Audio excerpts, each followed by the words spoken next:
Lily G Booty, Lily G Booty, Lily G Booty.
Lily G Wiggle, Lily G Wiggle, Lily G Wiggle.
Hi, things. Hello.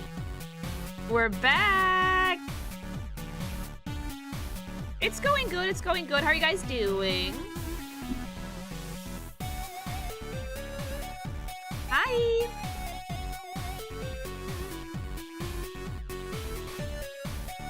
Yes, it's pink hours. Happy Thursday, beach.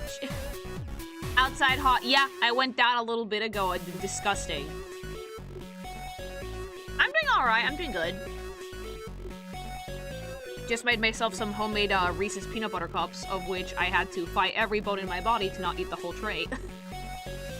I had one little one, and it was delightful. But now I have to chop it up into other squares. Like, I cut out one tiny square, and I ate it, and I was like, oh. But now I want more, so I just put it back in the fridge. Homemade? Yeah, I'm trying to cut back on refined sugar. It's bad for you, so... Big protein! Super easy to make, too.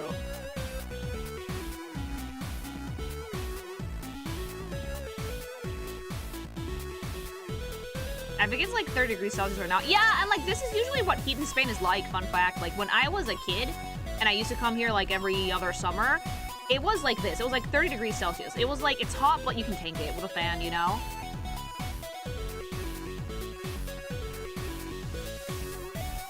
You can substitute the sugar with applesauce, makes it slightly more healthy. I use maple syrup and not a lot.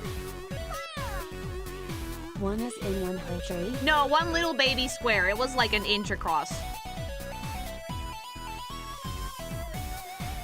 I respect how responsible you're. It's because like I have to be good. I have to behave. If I don't behave, I'm gonna eat massive shit for it later. Like that's the thing you get when you're like become an adult, chat. If you act like a complete degenerate after you turn 30, you will pay for it like 5 years later. So don't.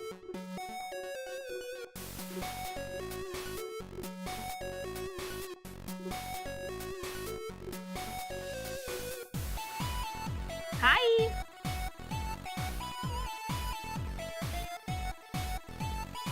The body remembers. The body remembers. Yeah, like I got 9 years to goof around. Goof around, but be careful. Oh, you're 21. Yeah, you're God. You can do whatever you want. Like, but as soon as you get closer to 30, ease up.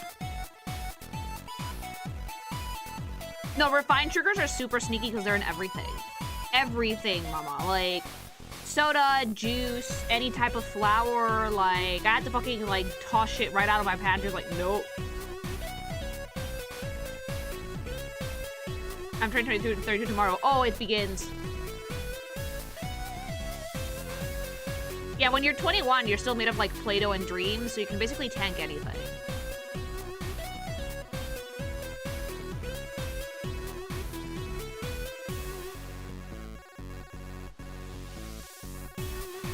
Hello, hitting 30 in a few days. Oof. Oh, dude, and you're like past the curve of 35. I remember when I was 21. So do I, vividly. Leon, thanks so much for the sub. Thank you. You youngins and your youthful bodies. Yeah, not for us. Not for us, the olds in chat. All of us that are like over 30, mama. I'm apparently late Gen Z. I'm a millennial.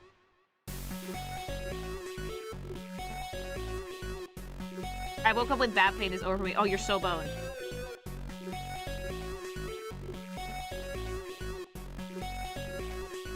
I turned 39 this week and I'm not having any juice yet. It's probably gonna hit all at once. Oh! If you haven't like hit the debuff yet, it will hit you all at once. Yeah.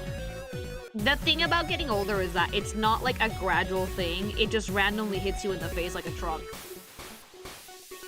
It just randomly hits you right in the fucking face like a truck, and it's like suddenly you have heart problems, suddenly you have hypertension, suddenly you have like squeaky knees. When 29, I can fight God naked and with a shove in my mouth. When 30, ouch my back. That's exactly what happens, actually. Thanks so much for the super. Lear was also born last century. Oh, me.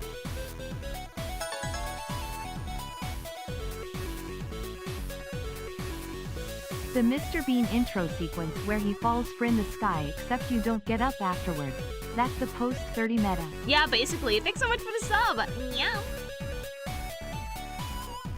You saw the ball pit? I was on Tumblr when the ball pit happened. Mama, when DashCon happened, I was still on Tumblr when that shit went down. That was like before the purge. never went. I did not go, but like I did know. I did see it. I saw like also like Fire Festival. Like I got to see a ton of internet history being made.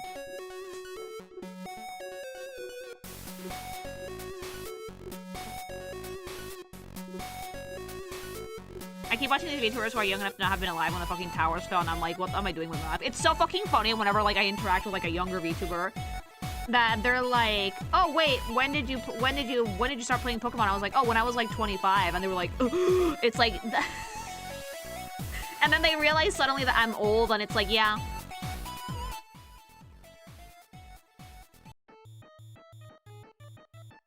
You're old if you've never asked Jeeves. Like if you've ever asked Jeeves for anything, you're old. Hi.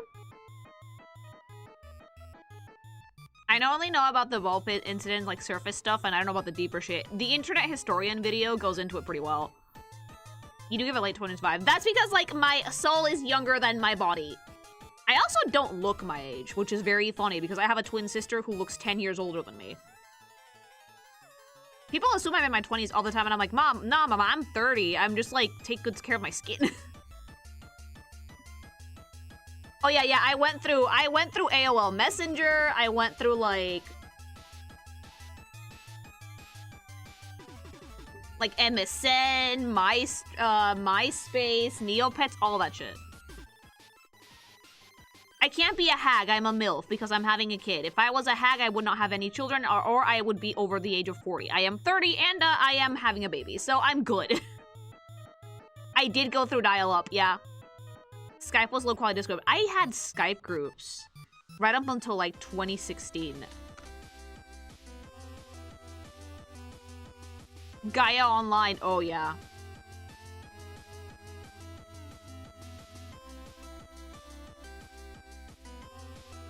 The days of dial-up, yep. MySpace, you're a dinosaur. Guys, I'm old. I am old. I am your internet mother. I'm not joking.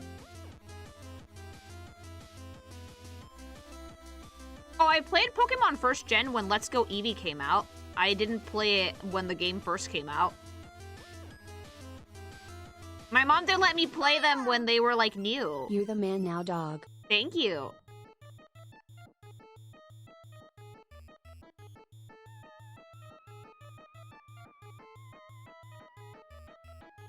We played, like, Flash games on, like, mini clips and, like, yeah.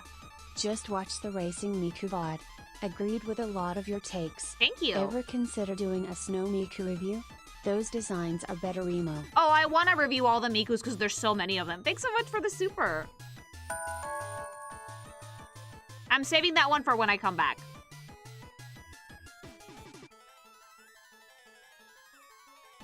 Because, you know, December, snowy, Snow Miku, yay. Newgrounds during its prime. Yeah, Newgrounds during its prime. Like, I was a Homestuck person.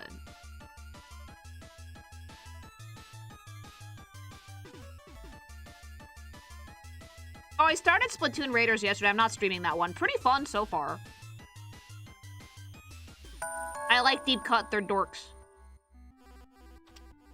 You can't hear words on a screen. Me. You've got mail. God! Do you guys remember poking people? To get, like, a reaction out of them? Thank you.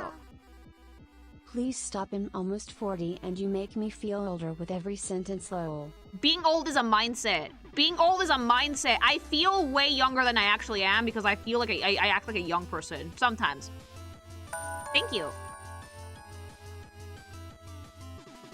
Show of hands. Who was around when the first episode of SpongeBob aired on TV? Me. I was around. But I was a kid. I was fairly young, so...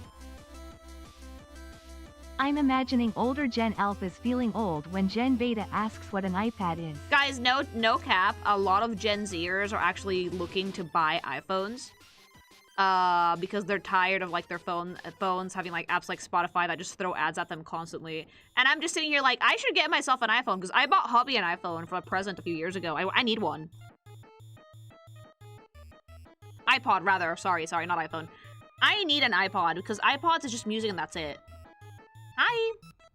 Do they even still make iPads? iPads, they do. And iPods, I don't know if they're still manufacturing them, but you can still buy them. had an iPod Nano. That was like my second iPod. Just get a Walkman. Dude, no.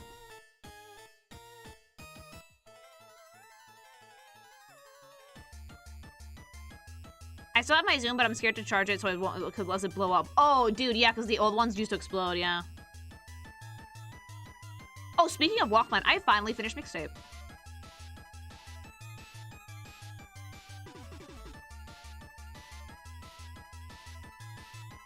How was it? To make a long story short, it is neither as terrible or as amazing as people say it is. It's a good game. It's a solid experience. I wish it had more gameplay. I wish that I could actually redo segments or fail some segments. Music was really solid. Writing was really solid. But it's neither the worst thing or the best thing. If you're feeling young, remember that Pokemon Diamond and Pearl are now considered vintage. Yeah, they are. No, thank you.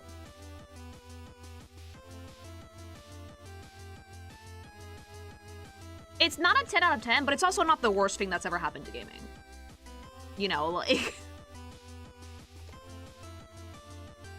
I did like it, though. I did like it. It kind of reminded me of those, like, feel-good teen movies from, like, the 90s and 80s. Like, you know, like, Ferris Bueller's Day Off. That was kind of the vibe I got from the game. I went in to play it knowing it wasn't going to have a ton of gameplay, so I was not fazed by that in the slightest. I do have a nitpick, though. I wished you could fail segments. I wish that instead of, like, just, like, getting rewound when I hit a car, like, skateboarding down the mountain, that I actually ate shit, you know? Like, different endings would have also really helped the experience, depending on if you fucked up or not. But the writing in general was incredibly solid. I genuinely liked the vibe of the game. It just kind of reminds you of being a teenager in general, because, like, everything is a giant deal. Every emotion is, like, mega amplified. You get into, like, a fight with your friend and, like, it's the end of the world, except it's really not. Stuff like that, you know? If I had to praise it for something, it's writing. I curate all my music and slap it on my phone using VLC to play them. Up to 2,500 tracks so far. No ads in sight. That's basically our, like, iTunes playlist. Thank you. Yeah, you can basically not touch anything in the game and it just keeps going. I kind of wish it had a little bit more, but again, I think that the incredibly angry reaction from the internet in general is unwarranted. Unnecessary, you know? It should have been a movie, not a game. I disagree. If you say that Mixtape should have been a movie and not a game, you're basically saying that visual novels should all be printed books. There is an interactive element to it that the devs wanted to put into it, and that would not have worked for a film. That's why it could be a game.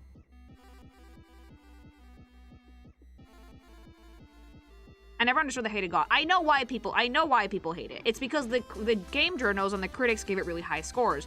However, having played the thing myself, I know why they gave it high scores. Because it does something different. Mixtape is a narrative experience that's different from others that I've seen before, in the case that there is a lot more interactivity than there is for other games like it. Hi Lily, did you see the Tuzco devs getting roasted on X because they tried to explain Tuzco was the best title? They come up after mentioning the rejected titles like Rune to Rumble and Lethal Tempo. I did not actually. I am a recovering Twitter-holic, so I don't go in there anymore, but thank you. Not just the highest scores. The reason why they got the highest scores is because game journalists and critics, at least a good critic, mind you, needs to look at the whole package. They can't just they don't just judge a game based on gameplay. If you're judging a game just based on gameplay, I get why people get mad, but they judge the whole thing. iPod doggies. R.I.P. Aw, thank you.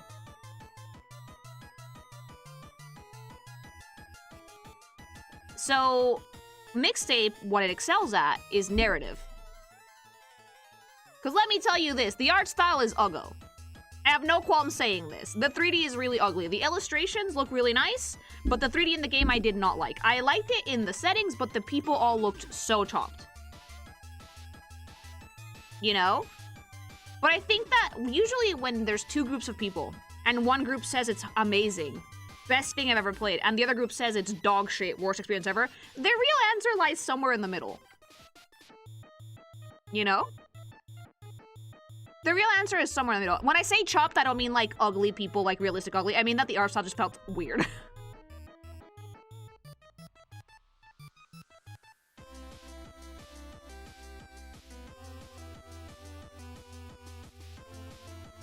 Like, let me tell you something. When reactions from people for stuff like this, for media, are that strong, it's usually people shadowboxing or fighting their own demons. They are fucking fighting the game journalist or some sort of political thing that pisses them off. Like, I wish people would be more honest about why they hate Mixtape and say it's just because it got good scores from the critics and the game that they liked did not. Because that's usually it. And that's a valid reason to get mad at the game, mind you. But then people started making up so much shit about, like, the industry plans and, like, a CEO's daughter helped make it, and it's just like, and? You can say that you dislike something for the dumbest reason, and that's valid, because it's your opinion and it's your thoughts.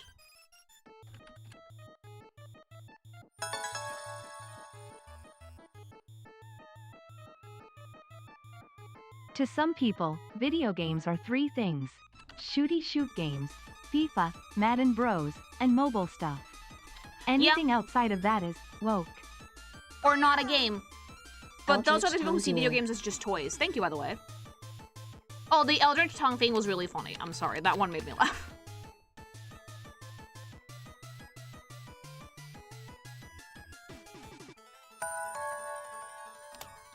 I did contradict myself, I'm sorry, I misspoke, but basically... Let's get Lily to 50k Twitch followers Oh, before yeah, she that would goes be on nice, thank maternity you. leave. There's also a thing on people preemptively review bombing comic book movies and video games. They do that, yeah. The But the thing Supergirl for... movie wasn't mind-blowing. But yeah, basically it's people fighting their demons. Like, it's okay if you don't like the game, but I think that you should be more honest about why you don't like it instead of making, like, stuff up that's objectively not true. Why would the game be an industry plan to cost, like, $20? Yes, they need music licenses in perpetuity. Yes, those are expensive. But how is that a bad thing?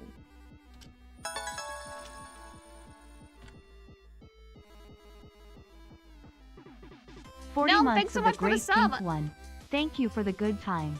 Can I get a cookie or pizza? I have neither, but thank you very much for the sub. You can have some Wathor.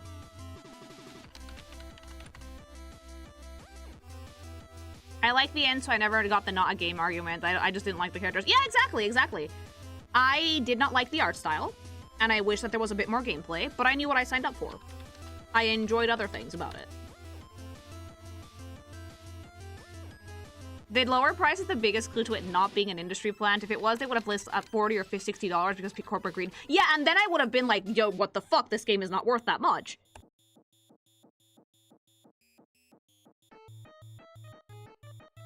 An industry plant is something like a live service that's like just put there to make a shit ton of money. This game was never gonna make a shit ton of money.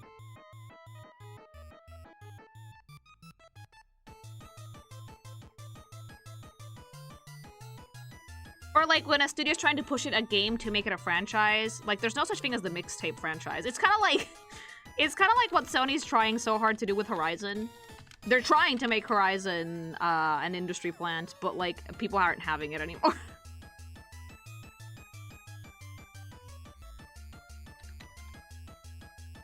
When was the last legit industry plant? Like, no hypothesis. I don't know.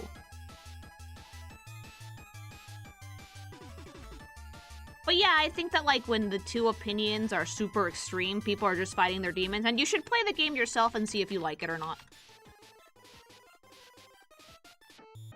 An industry plant barely sells for, like, $20. If you want an industry plant, look no further than the game selling it for, like, $100. Yeah, exactly. Would Highguard and Concord be industry plants? Attempted? Not successful, but yes. So GTA, no. GTA actually has the cred to be its own game and not be an industry plant. GTA has had massive hype for years. It's also been a gaming staple for decades, and like Rockstar does genuinely promise quality. Although it is very strange to me that they would allow pre-orders without showing a single iota of gameplay. That weirds me out a little bit.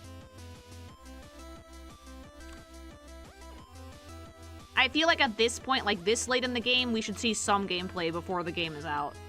Are Hoyo Games industry plans? No!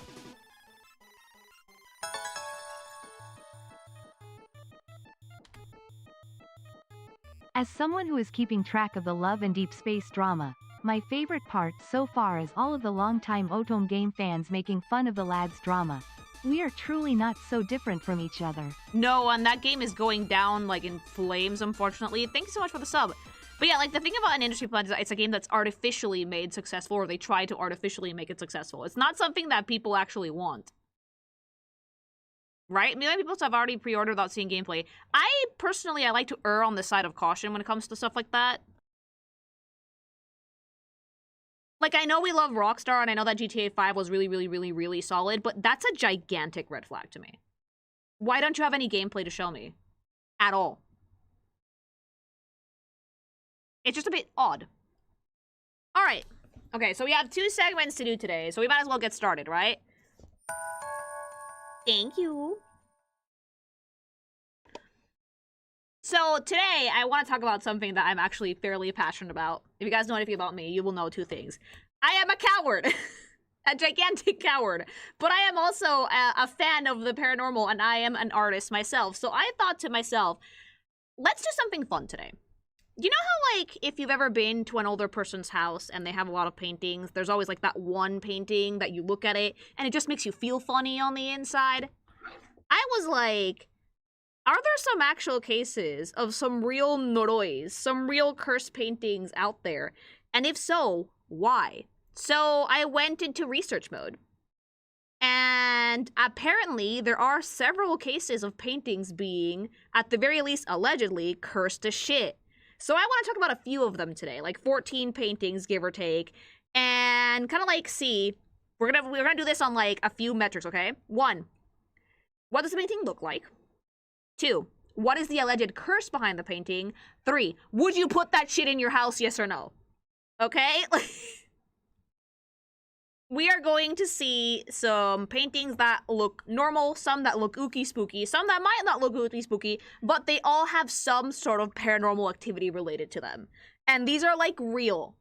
There's not that many of them. You'd expect there to be a lot more noroi paintings, but apparently there isn't. So this is not a top 10, so there's no particular order. I will tell you guys which one I think is the worst one, but there's like 2 or 3 in there that are like, oh fuck. So let's get started, because I love artwork, and I love paranormal shit, although I'm a giant fucking coward, so I should probably be very at home with, like, SCPs, but never really gotten into those. So let's get into it, right?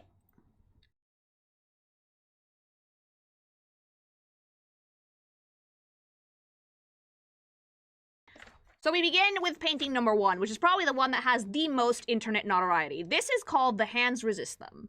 Now, you might look at this painting from the outset and think to yourself, oh, it's just like 2 little kids, right? Look a little closer. Look a little bit closer. These kids look spooky scary. These children look like plastic. There's an actual doll on the side. Like, this thing looks creepy as shit. It's holding something that kind of looks like a gun. There's a ton of disembodied fucking hands in the background.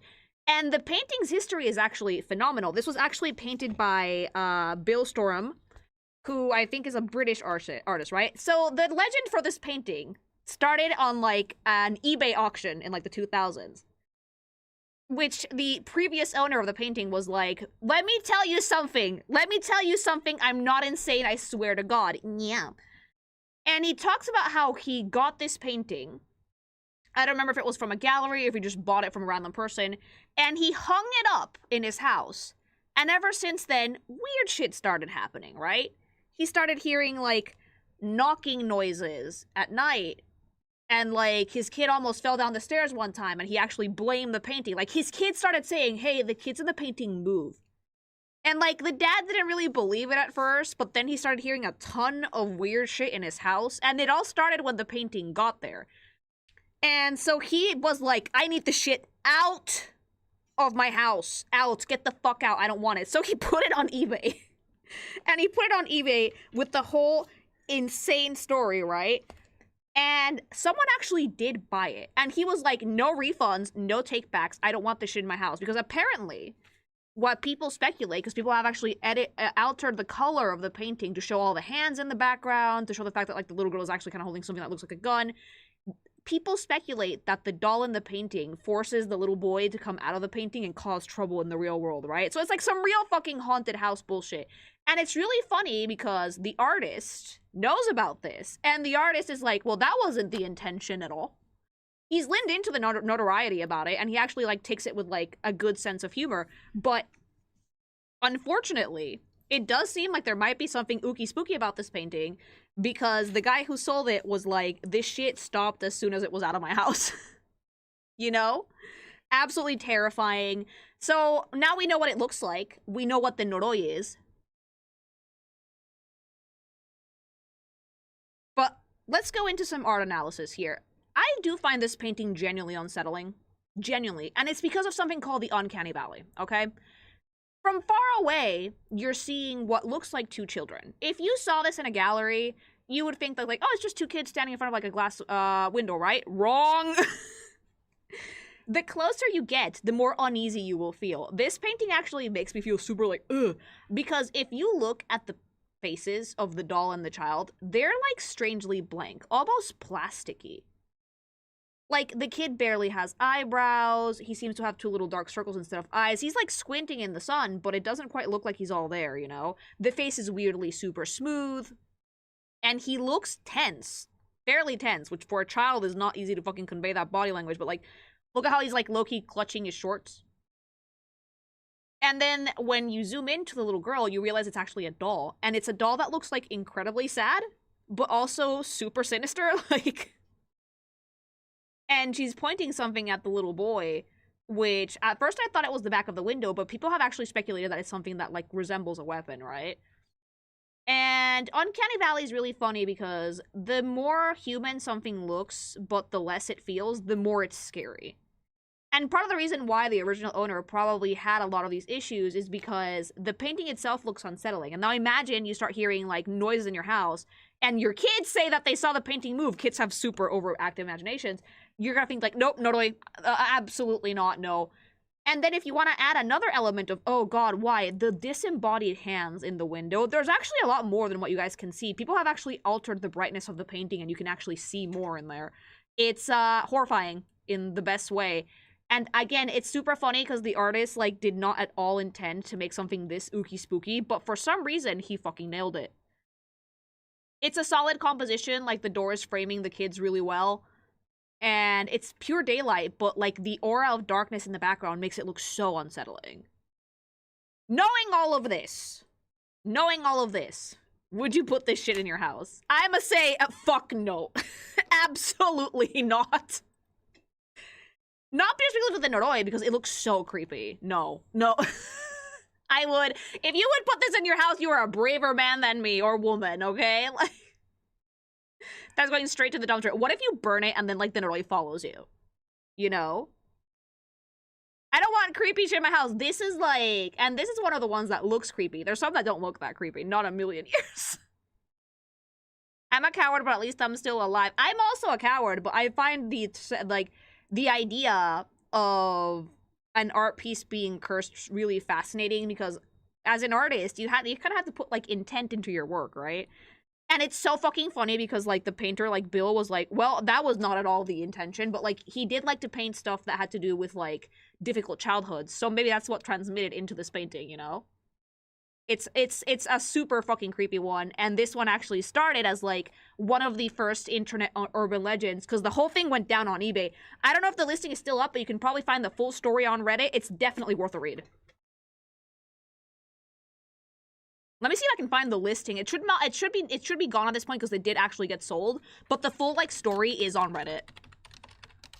This is what the FNAF creator went through. The best thing is that, like, Bill actually takes it with, like, humor. You know? It's a fascinating piece of artwork, though, because it actually all started on the internet. And that's just, like, the first one on this list. Let's keep going.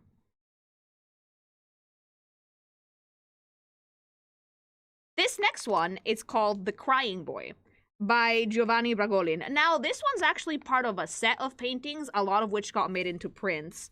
And they were meant to be, like, paintings of children after, like, the First or Second World War. The interesting thing about these paintings, though, is the supposed curse that they have, which has since kind of been debunked by art historians, but I still think there's something sussy about it, okay? So the curse behind these paintings is that they supposedly cause fires. Like house fires. Like, the house would get absolutely annihilated, right? But then the only thing that would survive the fire would be the painting. Like, they would just find it in the wreckage. Pristine, perfect, no problem, right? If you don't think that shit's creepy enough, some people actually have reported that the original paintings, not the prints, actually do weep, which is like, absolutely not. So the only things that survived these fires were the paintings. Now, this has supposedly been debunked because apparently a lot of these paintings were actually covered in a flame-resistant varnish. That is something you can do. You can actually put varnish on your paintings, and you should put varnish on your paintings because it protects them. And so what people speculate happened is the house got set on fire, and then the back of the canvas that had like the string holding up the painting snapped, and the painting fell face down. And since it was covered in like a flame-resistant varnish, it didn't burn. The thing I don't like, though, the thing that makes me still think, oh god, Noroi, is how come every single one of the houses that had a painting of this fucking artist in it caught on fire? Almost every single one. How come? How come every single house that was like caught up in this like strange set of coincidences had one of these paintings in it? The curse of arson. I don't think they were intentional fires. I think a lot of them were actually accidental. Like, I would say that that's a big Noroi for me. Maybe it's the grief of the children. Maybe it's, like, what they saw. And again, maybe it's just the artist's, like, soul going into the piece. Because that's what people speculate. When you are making artwork, you're putting a little bit of yourself into it, right? And I do feel like Giovanni captured these children's sadness super, super well. So it's really interesting to see that, like, if there really is a curse, why is it a curse of fire? You know? But yeah, it's probably likely that they survived because of the varnish. And even though this has been low-key kind of debunked, my brain is still like, this is sussy. Into the artist and art analysis side of things, I do generally enjoy these paintings.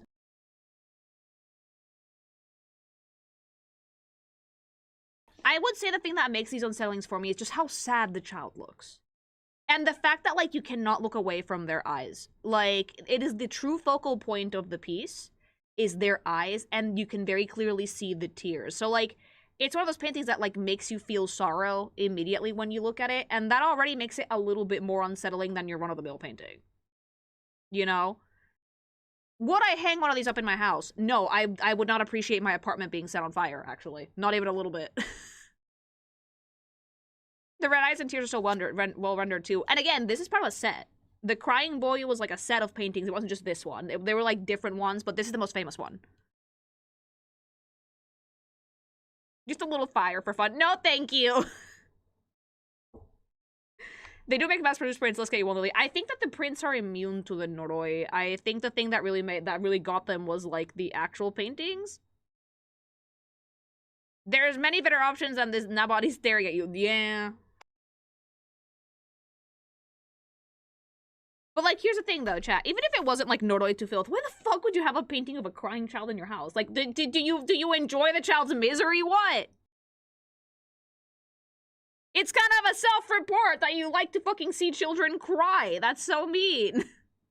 All of them were children. Legend said they were all orphans. Yeah, and if this was, like, paintings of all of them being orphans, like, again, I am a bit of a superstitious pig thing, okay? I'm an alien, but that doesn't mean that I don't believe in fucking ghosts and shit. And I do think that some things do transmit themselves through artwork, okay? Alright. This next one is called Love Letters, but this is our replica of an older painting.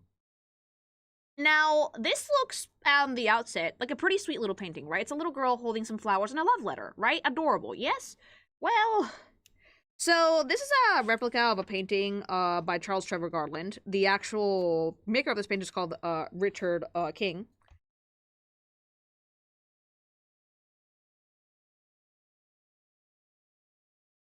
Now, for me, this painting is a bit unsettling because of the way that it's composed. The fact that this little girl is coming out of, like, seems to be, like, standing right in front of, like, a dark hallway, like, curtains over stairs, is very, very creepy. She's also making direct eye contact with the viewer, which is not really, like, common for paintings at the time. The color work is beautiful, but there is something quite unsettling about it all the same, because it's so dark in the background, and she's just standing there. Most kids would not stand in front of a dark space like this if you fucking paid them. A kid sees a hallway that dark, and they're like, no, absolutely not. But this is where it gets ooky spooky, right? So this painting, babe, could you stop zooming in on it? Like, this painting was apparently of a little girl that died in the 19th century. The original painting, not the replica. Apparently, people who see the original say that, like, they feel dizzy, nauseous, like they're gonna fall. Like, you know how that feeling, like, when you're falling when you're in a dream, stuff like that? And they also claim that the little girl's face changes the more you look at the painting. Like, her expression changes slightly, which could just be because of tricks of the light, or it could be that there's a fucking Noroi in it. Like, a lot of people say that, like, the child's spirit has been imbued in a painting. Whether it's been imbued in the replica or in the original, who's to say? But the thing is, it does quite look rather unsettling because her smile doesn't seem sweet. It seems a little bit, you know? If you look at it a little bit closer, eyes are wide open. She's, like, smiling. The brows are, like, ooh. And also, she's standing in front of, like, a really ooky, spooky, dark space. Like, I almost see the ghost hand behind her, you know? Like, you can almost see, like, eyes and teeth in the background here. It could just be JPEG artifacting. I hope it's not. But, yeah, like, it's one of those things that, like, I think that the original intention was to convey a little bit of mischief, a little bit of playfulness. But, the actual finished image is, oh, God, no. Yeah, the smile doesn't reach the eyes at all. I'm just fucking with the color here a little bit. But yeah, it's a painting that, like, looks beautiful, but people who see it, it's actually hanging up in a hotel at the moment. I don't remember the name of it. Report that they feel really unsettled by it because of, like, the way the kid looks at you. I would not have this in my house because I don't know what it is about paintings of, like, children and, like, old-timey clothes that makes me think that they're all gonna fucking jump me. Like, it feels like it's gonna start moving and I'm gonna fucking cry, you know? Is this little girl a puppet for a ghost or spirit? We don't know, but apparently the girl it was based off of died. She fell down the stairs, I think, in the hotel where this painting is hanging in the 19th century. And apparently the spirit may or may not be in there. Like, may or may not be in there.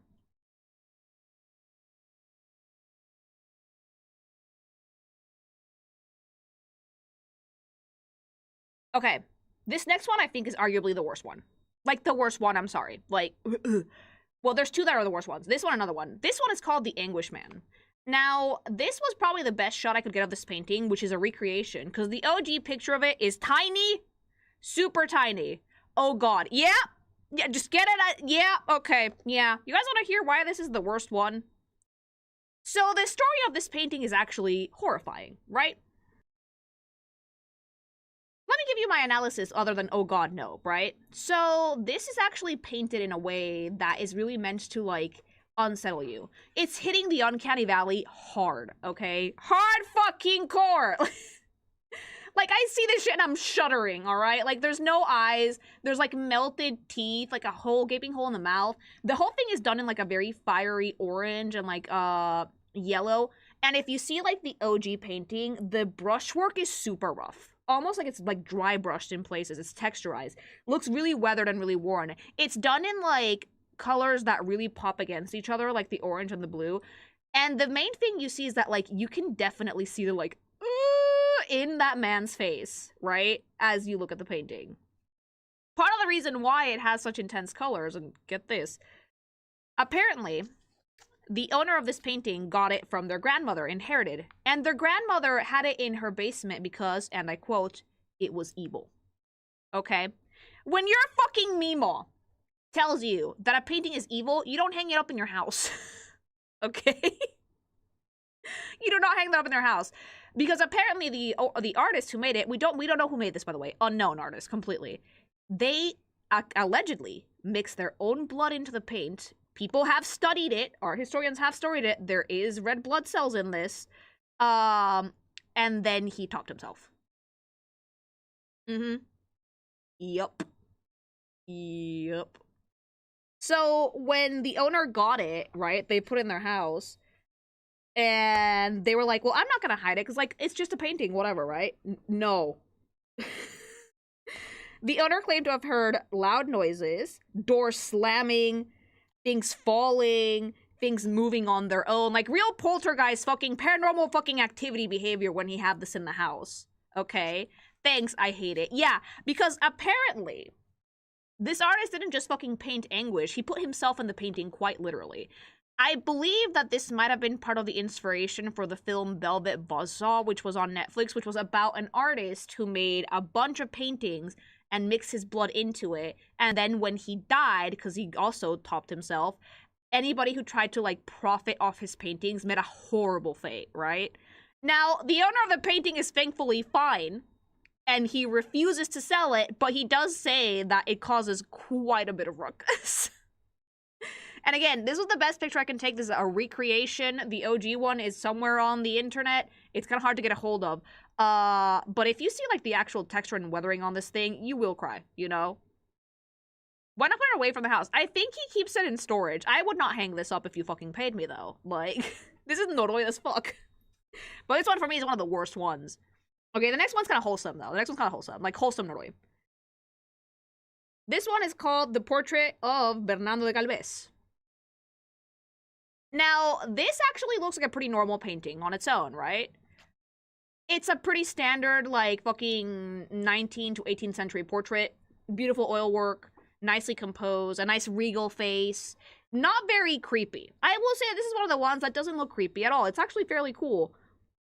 And the reason why this one is noroi is actually kind of super funny. The painting is a troll. Apparently, if you don't ask Bernardo his permission to take a picture of the painting, no matter how you adjust the camera, how you put it, will come out fucking blurry. Every fucking time. If you don't ask the painting, hey, can I take a picture? He will not allow it, and your picture is gonna come out like shit. Imagine being like that fucking, like, not photogenic. That he's like, hold on, let me pose, you know? Like, yeah, there is smug dripping out of this painting. People say that, like, the ghost is in the painting, and I can feel the smugness coming out of this man of being like, oh, yeah, fucking, you want your fucking shot? Ask me, bitch. Petty. Petty. There's actually a level of noroi that I can get behind. Because, like, if I had this in my house, I would just, like, fucking talk to him every day. I would be like, sup, Bernardo? Like, this guy actually seems like a cool fucking bean. He doesn't make, if you look at the painting, you're not gonna feel dizzy, you're not gonna feel bad or dread or whatever. But if you want to take a picture of it and you don't ask him, it's gonna come out like garbage. Complete shit. But it's also said that his eyes tend to follow people around, which is kind of spooky, right? Some paintings do have that optical illusion, but this one people have claimed to see it move, like to see the actual iris move. Which is kind of like, ugh. Took a screenshot so it's false. You can take a screenshot, but this only applies if you're in front of, like, the actual painting. He seems like a bro. He kind of looks like a bro, honestly. Like, you have to ask him in Spanish. You can ask him in, like, any language you want, you know? What curse painting does your grandma have? None. My grandma did claim she saw her paintings move at night, and I think she did give one to my dad that she said it was, like noroi, and he had it in, like, their basement, but I think he got rid of it a while ago, which is kind of sad, because I was like, I want to see the noroi painting. Yeah, Bernardo Galvez, it's, like, less of a curse and more of, like, his smug aura mocks me, you know? It's like, oh, you want a picture? It's gonna cost you, bitch. Yeah, you have to ask me, you gotta be nice about it. Okay. That one was your wholesome painting, because now we're in for real horror hours, alright? You ready? This next one is called The Rain Woman. This one is by Svetlana Telets. Now, this is also hitting on the Uncanny Valley hardcore. Most of the paintings that are very unsettling in this list hit Uncanny Valley. And they hit Uncanny Valley something awful. Yeah. This one has an incredibly elongated neck, a super long face, like the wide-brimmed hat, high contrast, almost like looks like it's foggy, right? This painting is actually the second one that I think is the worst one. Because according to the artist, right, she felt compelled to paint this because she said she felt watched for 6 months. Okay? And then when she actually sat down to paint this fucking thing, she said that she had no control over her arm. She finished the sketchwork in 5 hours and then obsessively worked on this thing for like a month. And she said that she had no control over herself the entire time. Okay? Entire fucking time. She actually, like, sold it, and the list of people who have bought it have always returned it. Because they said, and I quote, they felt followed. Either outside, by like a white figure, outside, or inside of their homes. A guy actually said that he kept seeing a pair of white eyes everywhere. everywhere, and then they just gave it back, right? And, like, the current owner's wife hid it in storage because she said that she kept seeing someone in their apartment. You know? Horrific, right? And what the worst part is, this one actually kind of made me tear up a little because it spooked me so bad. An archpriest saw this painting, heard the story, and said, there are paintings that have a soul in them. There's paintings that have soul in them. And it's usually the artist's soul, and it's something that comes from God. The soul in this painting was not from God. I don't know what was working through this artist when they made it, but it was not God. And that is horrifying. It's like the SCP that follows you around that all the furries want to fuck, but way scarier. Oh, cool, an actual demon, a creature. An actual creature. So, like, the current owner of the painting has it hidden. This is why this was the second worst one for me. Like, ugh.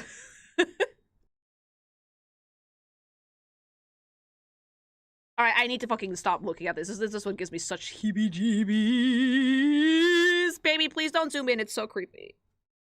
But yeah, if you actually own this painting, fun fact, it's gonna follow you around and not in the good way. Everybody has returned it. Everybody. Baby, stop. Yeah, okay. Okay, this next one, it's kind of, like, sad. This one's called The Portrait of Maria Lubukina. This is Russian, right? By Vladimir, let me see if I can read this right, Bodobontisky. It's a Russian painter. Now, this is another one of those paintings that actually don't look scary. This is one of those portraits, right, that are very pretty, very nicely composed, good use of color. She's very beautiful. Her expression is incredibly serene. The clothing she's wearing looks super soft. Like, it's a wonderful painting. It's absolutely beautiful. But this one is actually Noroid. Fun fact. So, it is said, legend has it, that Maria died from tuberculosis, TB, consumption, as it were. And her father was so grief-stricken that he did mysticism, some magic, some fucking Rasputin bullshit, to put her spirit into this painting. Okay? So this one allegedly does have the ghost in it. Like, the dad allegedly tried to, like, fucking legend says it, that he tried to put, the daughter's soul into the painting so he would never leave her, you know? As one does back then. Yeah, you know, we like to fuck with the magics. We like to throw some wine around, call Satan, light some black candles, all that jazz, you know? Would still smash. I'm not done yet, though. So, the curse of this painting is, supposedly, if you are, and this is with the original painting, you're fine if you look at this, if you are a young unmarried woman, and you stare at this painting for too long, you are fated to become ill and died, just like she did. Actually, a lot of deaths of young Moscow noble women were rumored to be because of this painting. To the point that most women didn't want to go anywhere near it. You had to be unmarried, though. You had to be unmarried because Maria died before she got married. It's just really, really, really sad. And apparently, people who see the painting nowadays feel an intense sense of sorrow. Like, you get, like, omega depressed if you're near it, especially if you're a woman. Like, super fucking depressed, like, and people have actually claimed to see her face get super sad and, like, cry. Yeah, so this one's sort of like a sad Noroi, you know? Male privilege strikes again. No! But, like, even if you're a man, you will feel the sadness. You will feel the sadness. I would not put this in my house, though, because I don't want to trap her. I think that this painting should be burned. Set her soul free, mama. Disconcerting, yeah. Super scary, okay? Alright, let's keep it going. This next one looks horrifying. This was called Death in the Child. Yeah. So, this one, is actually, I feel it's made, like, with pastels. This one's actually ooky spooky as shit, because there's a corpse in the background. Like, this painting very clearly tells you that this is a child that's in denial about their parents' death. Like, the mother has clearly just passed. She doesn't want to admit it, she doesn't want to see it. But interestingly enough, the thing that makes this unsettling is the fact that the child is, again, making full eye contact with the viewer, okay? It's like it's looking at you in the face and telling you, she's not gone, right? She isn't, right? Like, Omega haunted just by looks alone. Yeah, no. Like, it looks fucking terrifying. I'm sorry. The kid did it. No, because believe it or not, the author of the painting lost family members, again, to tuberculosis. So it's very likely that the intent was to convey that sadness in the painting, and that's why something stuck with it. People report that the kids' eyes follow them, which should not be too hard to see why, because it's making full eye contact with them. And they also report that if you get too close, you can hear the bed sheets rustling, like from like the mom in the bed. And like, ugh, I would cry, you know? And some owners of the painting in the past have said that the girl has outright vanished from the canvas, like run out of it. Not into the real world, but just like been gone, you know? And for how common TV was back then, yeah, you guys have to understand that, like, part of the history of this painting is that tuberculosis was incredibly common back in the day. Now you can get treated for it, but back in the day it was really, really easy to die, you know? We're not reviewing classical art, we're talking about paintings that are supposed to be cursed. Oh, hell no. Yeah, no, I'm sorry, you could not pay me to have this shit in my house, like... It's so scary. And again, yeah, it looks unsettling, because, like, you can see the corpse in the background, you know? You can see, like, the dead mother in the background and, like, the kid, like, looking away, about to, like, break down. It's just like, oh, no. I hate this incredibly. This is the most annoying shit I've ever seen. We're getting cursed today, and we're going through this shit because I love ooky spooky things, chat. You guys don't understand. I was doing, like, full research for this until, like, this afternoon, you know? But yeah, that was Death and the Child, and I think this way we can tell why this one's annoyed. This next one's actually, it's cursed, but it's kind of funny. It's called Man Proposes, God Disposes. This is a painting that very clearly shows you why polar bears don't fuck around. Yeah. So, man proposes, we explore. God disposes of man in the best way he knows how, with the fucking Coca-Cola bear. Alright? The fucking eat it, yeet it, goodbye. Polar bears are notorious for doing shit like this. They're fucking ferocious. So... Look at that fucking bitch. This one doesn't look cursed at all, does it? It just looks like a polar bear dispatching some explorers. Fun fact, there was a time where people were trying to sail through the icy bits of Canada to try and, like, find a passageway to Europe that was a little bit faster. No one ever really made it very far. I believe the name of the most famous expedition to be the Franklin Expedition. This is kind of like what happened to a lot of explorers. The ships got stuck in the ice, and then nature did its thing, right? Now, this painting is currently being housed. It's actually made by Edwin Lannister. It's actually being displayed at the Royal Holloway, University of London. Expedition 33. Yeah! This one's actually being displayed in the University of London. And the curse for this painting is actually fairly simple, okay? And it's basically this. If there is an exam, and you are sitting in front of this painting, you will fail. Doesn't matter how much you remembered, doesn't matter how correct your answers were, you will fail, okay? Without a doubt. There was actually, like, an urban legend of a student that actually killed himself because of the painting, because he was like, the painting made me do it, but nothing's ever been confirmed. However, people get so paranoid about it, students get so fucking titchy about it when exam season comes along, that the staff has no choice but to basically take the painting down and move it to another room. Like, it's happened enough times, and kids just refuse to sit in front of it whenever there's, like, exam season, that, like, the university staff is like, okay. And they move it! They move it! They basically take it out of the fucking examination hall every year, okay? Because, yeah, like, kids are, like, the students are convinced they're going to fail it. You know? Sus. Super. It's just really funny that, like, it's a painting of fucking polar bears. It's just like, man proposes, we pass the exam, God disposes of your fucking grades. Annihilated, goodbye. Why keep it then? Because it's a beautiful piece of artwork, and they can just move it out of an exam hall. Alright, let's keep it going. This next one's called The Stagecraft. It's symbolic of you will fail. Yeah, you're gonna try your hardest and fucking eat shit. Okay, so the stagecraft is actually based off a pretty famous a photograph, right? It was a photograph of, like, this wooden carriage thing, and it's actually in the background. But when they developed the film, a headless man was found in the picture. It's right there in the background. So the artist actually became fascinated by this, and so she decided to paint it. And it's a pretty simple painting, and you would barely catch the ooky spooky thing. If you can walk by this, like, blink once and not even notice it. But if you catch it, it's like, wait, why is there, like, a headless person in the background? Ghost? Most likely, yes. Because it's like painted in the middle of the daytime. It's like a beautiful set of colors, great composition, like a really nice red wheelbarrow shape. But then there's like a fucking ghost in there, right? So the painter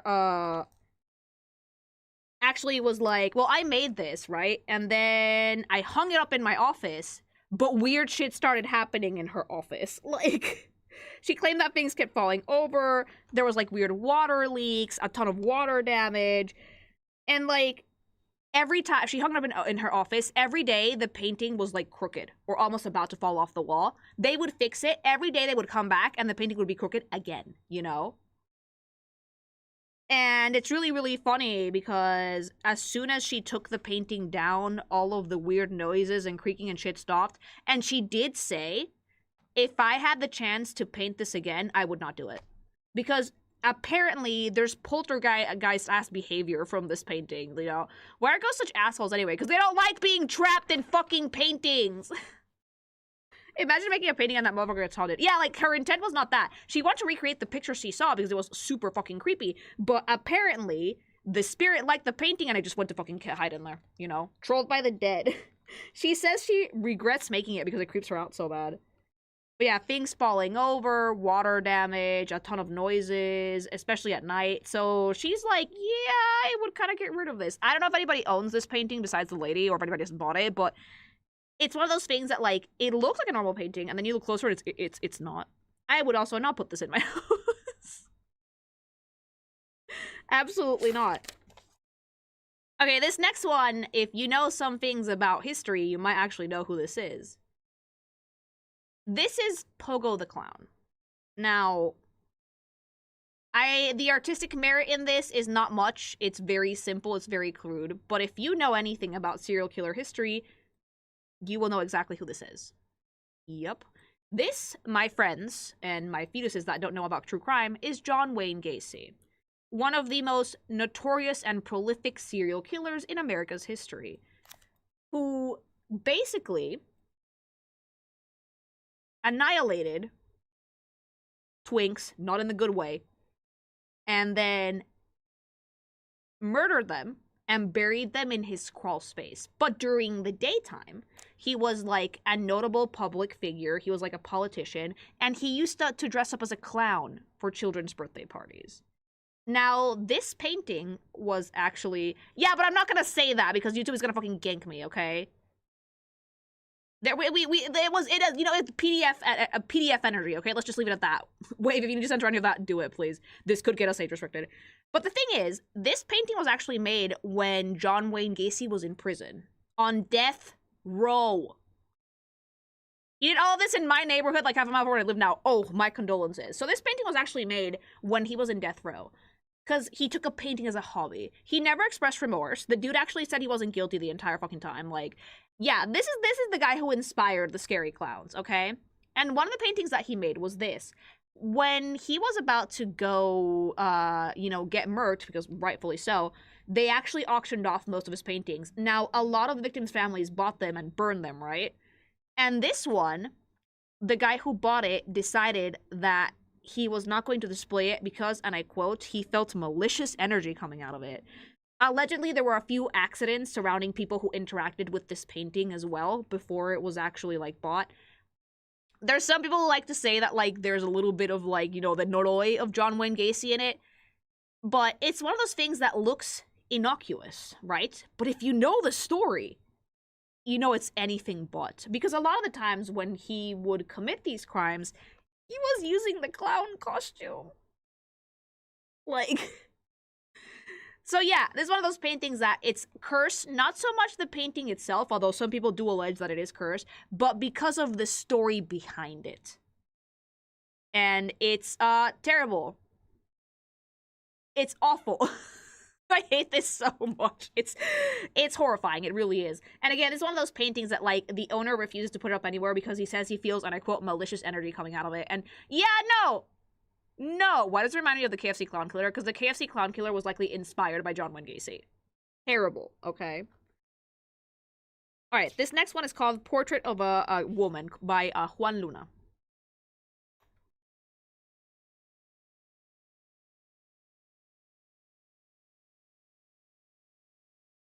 Oh, wait, no, it's called The Portrait of Henrietta Nelson. Sorry. Okay, so this is another one of those ones where I will say this. Valid crash out. Okay? So this is a portrait of an older woman sitting in, like, her porch in her house. She has, like, her little furniture behind her. Beautiful dress, nice silk draping. The head is a little bit too big, artist, like, anatomy mistakes. But otherwise very cool, right? A nice, older, dapper lady. Now, this one, I would say it's a valid crash out, because here's the story of this lady. This lady used to live in a place called Yaxley Hall, I believe.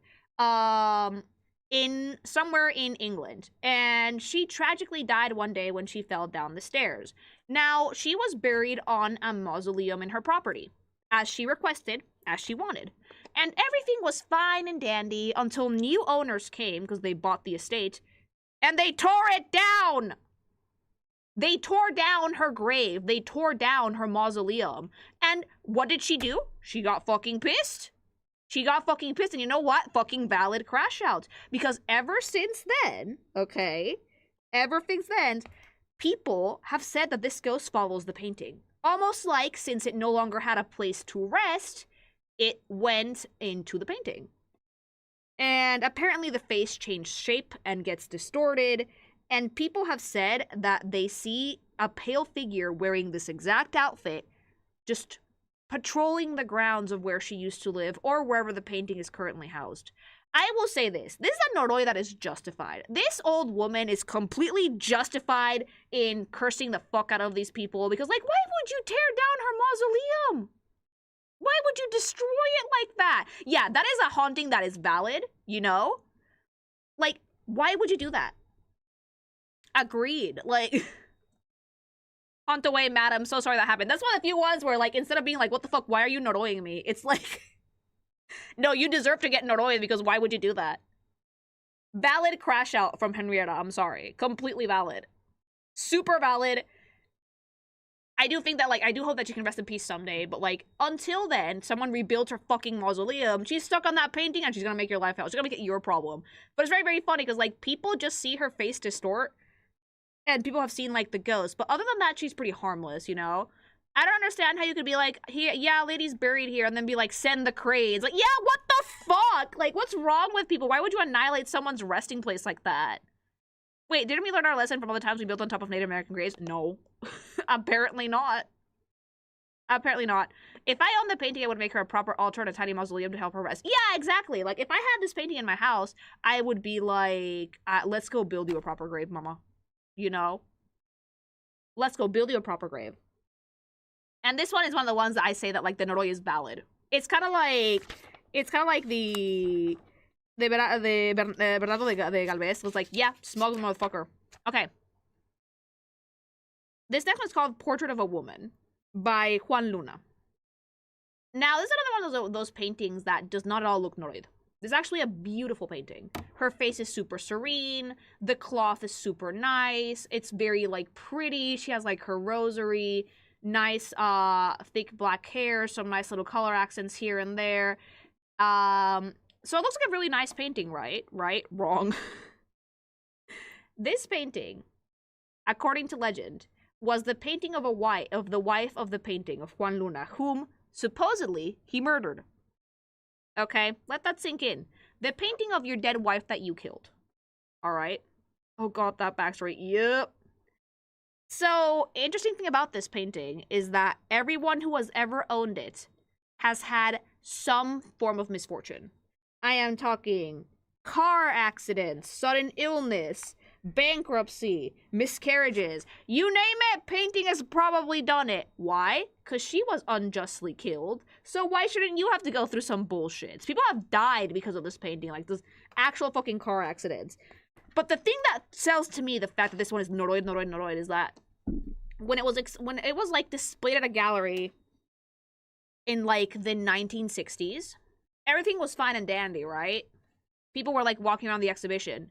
The light that was illuminating this painting exploded. Like the light bulb exploded, completely exploded. And no one found any electrical faults ever. It just exploded for like no good reason. And if that doesn't fucking tell you that is a Noroi, I don't know what does. Son of a fuck, absolutely not. No. Yeah, people were like, well, there has to be some sort of like a false circuit or something. Nothing. Tip to myself, never buy a painting. If you don't know where it's from, don't buy it.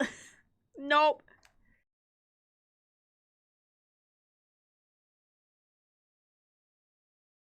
I can't give this advice because I like to go buying antiques. Most of the paintings I have in my house, I've actually bought them from antique shops.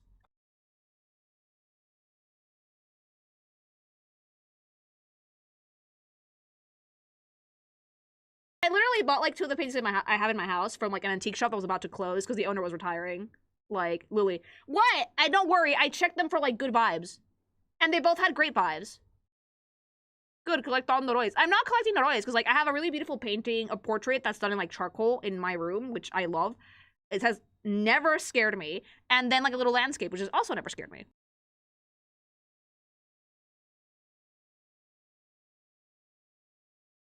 Lily, no. What? I like shopping for it. I like to get paintings from antiques because abstract modern art is like, no, I don't like it, you know? But yeah, this painting is Noroid because of that, because I, like, the other stuff didn't convince me. I was like, ah, just could be coincidences. But, like, you hang that shit up in a gallery, and the light bulb explodes only on that painting and no others, and there's, like, no electrical faults. It's like, How long till you buy a cursed artifact? I will check it for vibes before I buy it. I will. All right, and the last, and I think another one of the worst ones, because this one, it's actually a set of paintings, so it doesn't have a name. The artist and his mother. This is a set of paintings called by Arshal Gorky. Now, for me, this is the standout Noroi, okay? The standout, because there is not a single painting that this motherfucker has made that has not been cursed. I don't know why, but they are. And I'm sorry, you can see it in the art style. You can see it in the art style. Uncanny Valley, mama. Like, it's super rough fucking textures, barely any detail except for the faces. It looks like halfway rendered, halfway finished. It's not, but like, it's so unsettling. Like, mama, AI hands, puppet hands. But every single painting that this artist has made, cursed. All of them. This one gives you a ton of discomfort. Yeah, great sense of discomfort because of the wide, unblinking eyes. Uncanny Valley. Uncanny Valley, okay? Oh, shit. Let me tell you why, okay? Because every single one of this artist's paintings seems to be fucking cursed. All of these have, and I quote, fallen from walls or being flung off walls completely by themselves.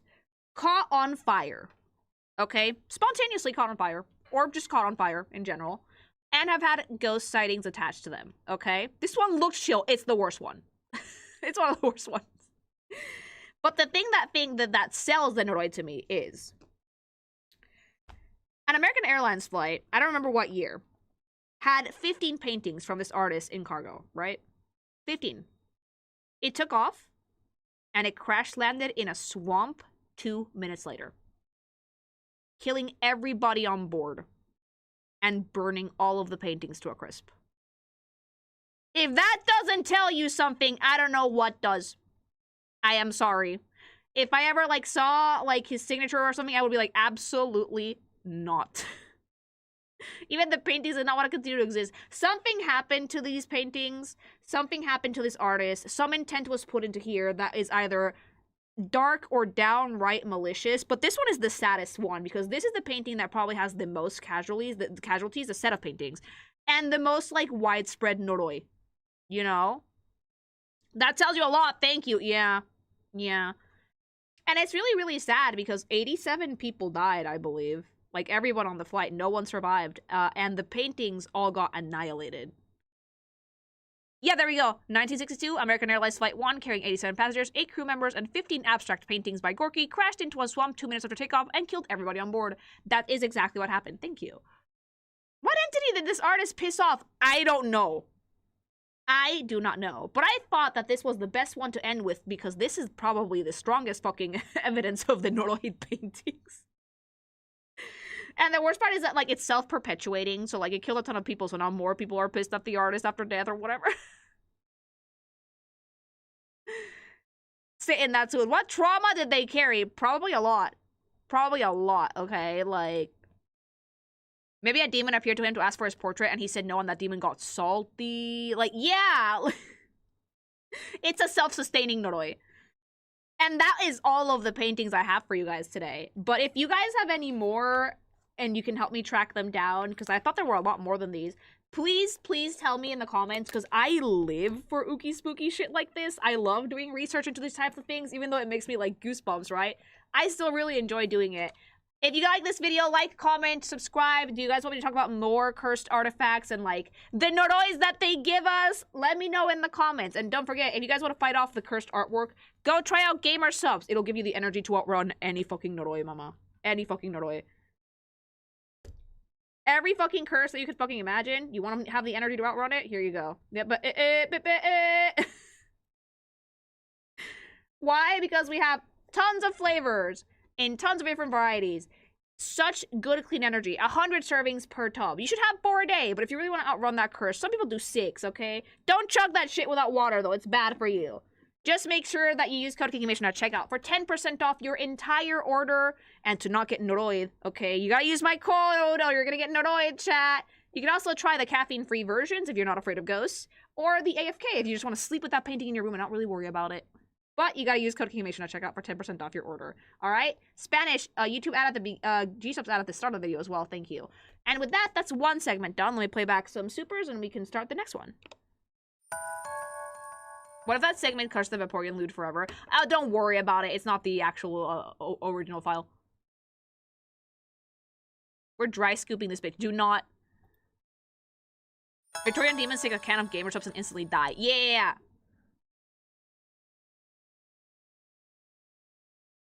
What, you're gonna sell the Growth Demon after us? Yes. What is the gsupps Noroi, though? I don't know! That's a great question. I'm gonna ask them. 16 mouth ya like th cursed painting baby Lily G booty Lily G booty Lily G booty. Thank you! I hope you guys enjoyed that because I got ookie spooky when I was doing my research.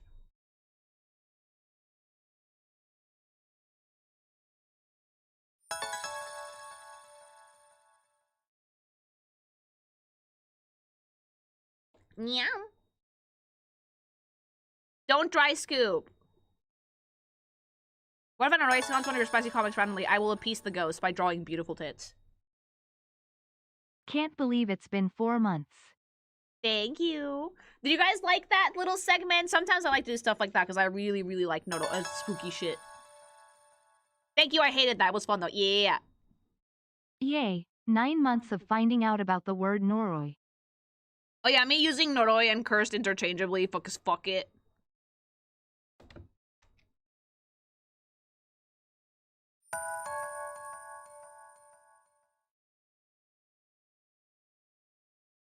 This was terrible and horrifying. More. Yeah, baby! Spanish, don't forget, like, if you want to make, like, ookie spooky music, feel free, by the way. Get creative with the editing. Me after eating extra spicy noodles. No! Thank you. You like the spooky as long as it's far away from you, Lily. I like to hear the history of things, and I like to hear the history of, like, why things should or should not be cursed.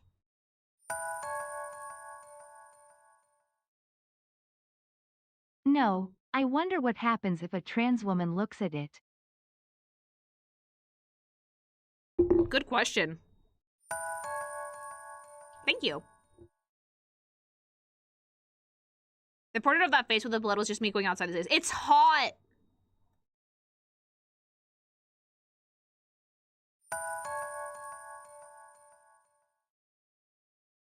Have you seen the Goya Black paintings in person?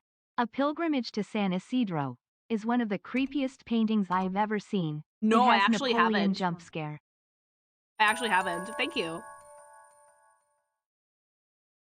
Makes me glad the burial mounds we have in Denmark are by law safe from being disturbed. Yeah, don't touch them. Do not touch them. Don't touch anything that has people being buried in it. Thank you.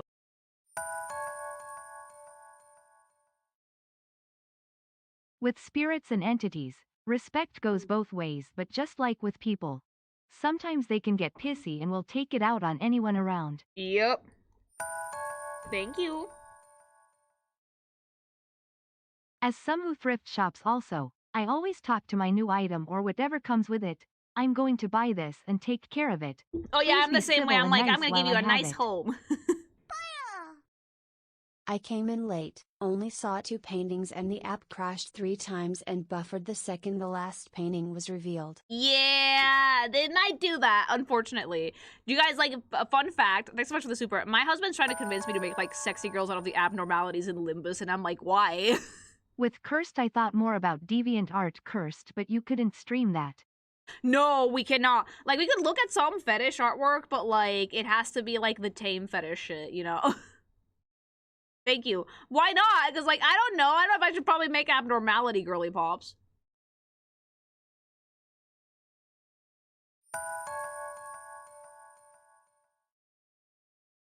Oh, for the days when a disrupted burial would just have the responsible party targeted by a drogger. I know, right? What the fuck happened there? The boring fetishes? You can do some fetish shit, but, like, not too much or the video gets taken down. I love creepy paintings and cursed stuff, so this was a treat of a segment. Yay! Thanks so much for the sub, Den, and I'm glad you liked it.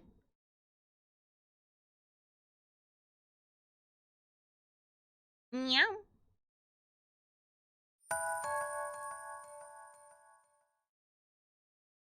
You mentioned fetish artwork, and reminded me that Toonami stopped displaying fan art because someone snuck in Nami fat fetish art. Yeah, again, you will see fetish art of almost everything. That's people who are hella repressed, mama, okay? Thank you. What do you think it would cost to, like, insure a curse painting? Probably a lot.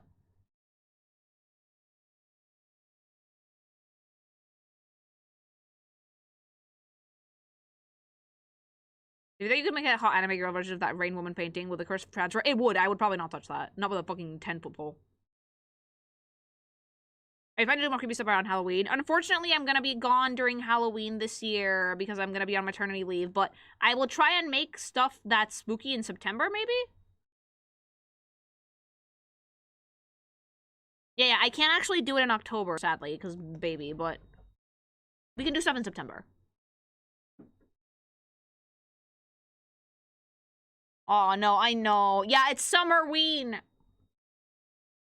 Having a child is scary already. No, it's gonna be fine. It's gonna be just fine. No need to worry. Baby's gonna get a cool one to come out. Yeah, Halloween, baby. Thanks so much for giving Sayu a tier 1 sub. Thank you, anonymous gifter. Thank you.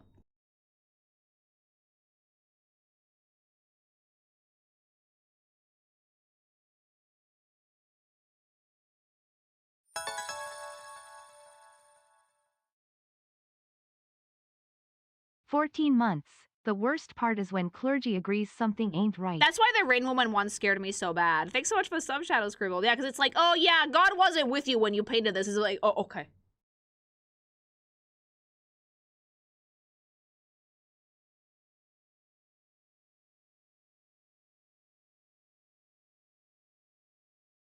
You could review Danny Phantom for Halloween. I did like Danny Phantom a lot. Make a creepy painting of your ultrasound. Why would I do that to my baby? Ultrasound's already creepy looking anyway. Could there be a segment on historic rivalries where we determine who tops? Yes, actually, that sounds funny as fuck. Thank you.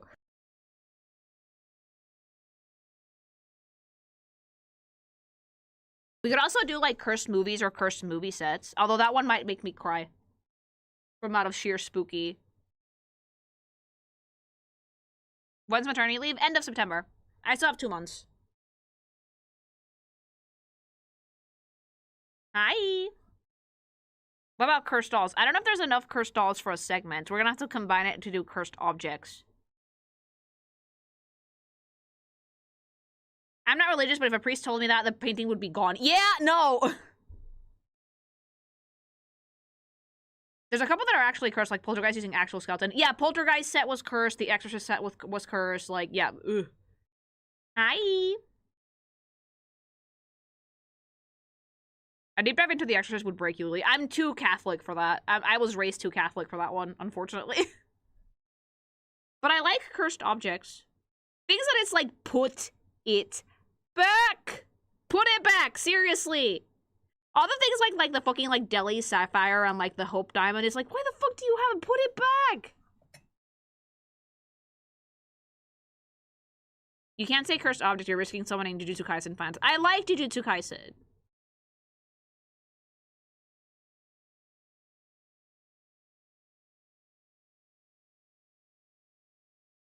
Ever heard of Robert the Doll? Yes, I have! That was the inspiration for Chucky. All of the Egyptian curses could have been solved if someone just put it back. Just don't take things out of places they're not supposed to go out of. If it's someone's, like, final resting place, don't touch it.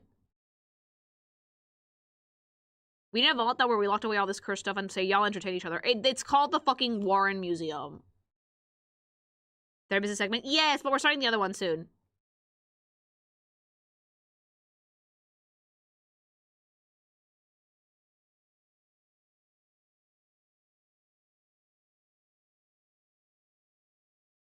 The Victorians ate all the mummies and made them into paint. Okay, let's get started. So our second segment today is a little character review. It's a franchise that I've actually covered in the past, because you guys know me, Draft Supremacy. And it's a little game called Granblue Fantasy Versus. We're going into the fighting game. Now, if you've ever played Uma Musume, you will know that this is actually the same studio that made Uma Musume, called Cygames. Now, Cygames are actually goated, because Cygames, when they get gacha money, they don't just make another gacha. Cygames has actually been trying to break into the AAA gaming industry, first with Versus, and now with Relink, which I did play and I loved. But I want to talk about Versus today, because I want to see how they adapted the characters into a fighting game. And they also worked with one of my favorite studios, which is Arc System Works, which is the god of fighting games, especially for anime art styles. So we're gonna go through the cast of Versus, which does not just have drafts, I promise. Like, this has more. This is actually, like, humans and shit. Like, this is not my bias showing for big titty cowgirly pops, okay? So we're gonna look at the characters for Granblue Fantasy Versus, because there is a decent amount. We're not doing DLC, because they haven't done the full DLC yet, but we're gonna do, like, the base roster, okay?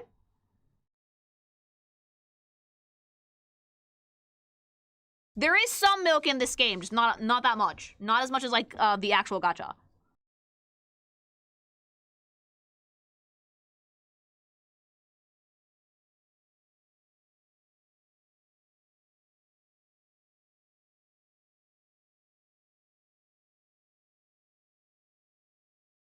This is the base for the newer game, by the way.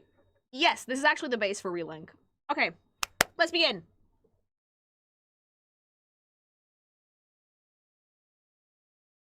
So we start with Gran. Now, Gran is actually our titular character in the gacha. I will say that one of my favorite things about Granblue is the art style, because it really resembles, like, old school Square Enix. The fucking, like, thatch shading, the beautiful rendering, gorgeous line art, and just really, really sweet anime faces really do it for me. And Gran is like John Gacha to me. The first time I encountered Granblue in the wild, I was like, what is this? This is so cute. And it was also porn, because of course it was. Like, my first encounter with Granblue Fantasy was draft porn. Okay, was seeing, like, characters getting annihilated by Gran. I was like, ooh, and immediately I was like, what is this from, you know? Of course, yeah, are you surprised? So yeah, Gran is actually the protagonist of Granblue Fantasy, but in the fighting game, he's just like your run-of-the-mill playable character. He's super cute, though. I've always liked his design. He has the thing that I would say is he has main character riz, right? His design is unique enough to be the main character, but also just a touch of, like, generic enough for you to, like, for him to actually, like, not outshine any of the special units, because originally this is a gacha, right? He has, like, a really cute, like, hoodie-like coat, and he has, like, half armor. He doesn't have, like, a full set. He has, like, chest plate, some protection on his arms, and some protection on his legs, but for the most part, he's pretty nimble. I think that, like, the body language for Gran is very, like, go-getter, up and at them, very cheerful. He's almost always smiling. His hair is a pain in the ass to draw. I have drawn Granblue before, okay? I've done it several times, and every time I do it, I suffer with his hair. Every fucking time I do it. He has a great design, though, like, legally distinct link. Not really, no, because he speaks. Gran talks. With the blue, it doesn't really resemble... Besides, like, the blue, because I know that a lot of people would probably think, Breath of the Wild, it doesn't really resemble Link at all. He's, like, your all-rounder, basic for players to try. Yeah, he seems like that unit, you know, that, like, you can do anything with this. It's very balanced overall. And he looks balanced. Like, he can use a sword pretty well, probably can use some magic. And again, outfit is really, really well-rounded. Great silhouette. The world is kind of shaped around him. You have, like, some modern concessions to his clothing, but it is a lot of fantasy in there, which immediately tells you that the world around Gran is a fantasy one. But he has, like, one of the more simple designs, I would say. Because actually, a lot of the time, they can actually get jobs, so they can change these outfits. But this is your basic bitch Gran. This is the captain's outfit, what he starts out with. And look how cute he is. Look at, like, how much movement there is in the pose for this. It actually looks really good in-game as well. But I really like these renders, because the art style is so beautiful.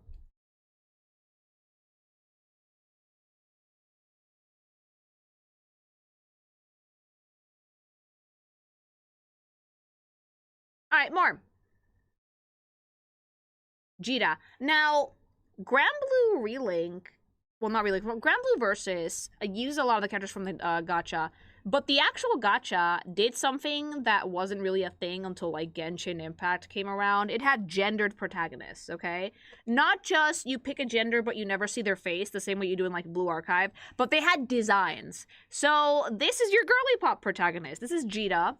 She's so fucking cute, right? She is the pink to Gran's blue. Similar to Gran, though. Very light on the armor.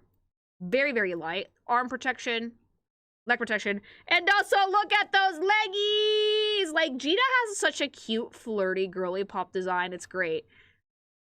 I've always liked it because, like, it really enhances the femininity of the character while still giving her a really nice sense of flow and a lot of movement. She, compared to Gran, barely has armor. Like, she has, like, arm protection and that's it. Which, I don't know if that tells you that she's cocky or that the designers were like, don't give her a chest plate, give her booba, you know? She's absolutely adorable. Her hair reminds me of 2B. It's a beautiful shade of blonde. And again, she is just cute enough to be, like, your protagonist, but not, like, so unique that she buries every other special unit behind her, which is kind of like what you want, you know? When you're making stuff for a gacha, you always get the main character units for free. So you want them to be, like, cute and unique, but not so unique that you won't pull for the other ones. And with Jita, it's really adorable because she does that, like, adventurer flair, but she also kind of looks like she's going out on a date. I have to say that, like, I'm biased. I really like the thigh-high boots. They're so cute. And, like, it's just flirty. It's very flirty, like, the puffy sleeves, the cute boots, the flouncy dress, and, like, the cute headband. Come on. I like it, though. It's ridiculously feminine. She's adorable. And she handles her sword pretty well. They're, like, the right amount of generic, very affectionate. Yeah, exactly. This is, like, generic, but, like, generic affectionate. Because they have to be. Because, like, it's from a gacha. Pink dress bias? No! I would like her dress in any color, but, like, I do like the pink one. It's, like, the bikini armor that protects other parts of the body, but, like, not the vital ones. Yeah, she doesn't have much armor. She just has, like, arms and that's it. Date night is, like, stabbing Goblin. She's a sweetie, though! Come on, we can make them less generic. In this case, I do think that they have pretty good designs. I don't know why. Because this might not be in the fighting game. At least I don't know if it is. But they have other jobs. You can give them other costumes. Like... And that's the reason why their base one is kind of generic. Is because they actually do have other things that they can wear. It's similar to a lot of Square Enix games where you have, like, jobs. I do know for a fact that Granblue allows you to use different, like, classes. So that's why they're a little bit on the generic side. The protagonist has multiple jobs, yeah. So I think that it makes sense that the base design is actually a little bit on the generic side. And again, your main character shapes your world. And for me, I like seeing the touch of modern and fantasy. Another one! Catalina Arise. Okay, first of all. Okay, like, woman. Like, do you want sexy lady night? You got sexy lady night, okay? Catalina is one of those characters in Granblue that, like, she never really misses the mark. She's in pretty much everything that they do. I think she's in Relink as well. And she is like the epitome of Pretty Lady Night. Look at her. Okay? Look at her. The long flowing hair, the beautiful capelet, and then like the cape at like her waist. She's wearing an almost full set of armor, except for like her stomach for the most part. And like the design has such a good sense of flow, a great understanding of colors, very, very well composed. The touches of asymmetry that it has are not distracting. It's so, so gorgeous. And then her face is just so doll-like. And she also has like some really nice cute concessions to the character as well. Like she has some bows, she has jewelry, she has like shinies. So it's like a very like well-rounded out female knight type of vibe. Because a lot of the times people think that if you're putting a girly pop in a suit of armor, oh, just put them in a suit of armor and that's it. No. If depending on what type of knight you want, do you want tomboy knight? Do you want straight up knight? Do you want girly pop knight? Do you want flirty knight? You can add a lot of accessories. And Catalina is more like a serious girly pop knight, but it's still quite feminine. So she has like stuff like little bows and cute accent colors, the waist cape, and then just a cape in the back.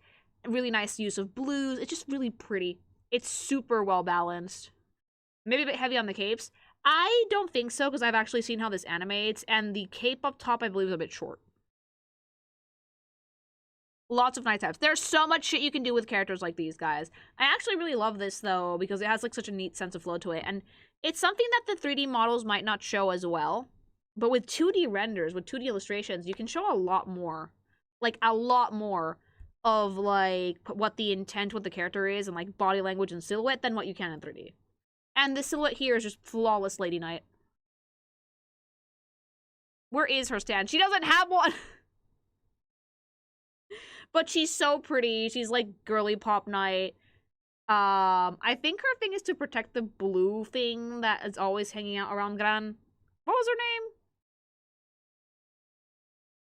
name? Lyria? I don't think she's playable in Versus, though. She actually does have a stand. Oh, there she goes.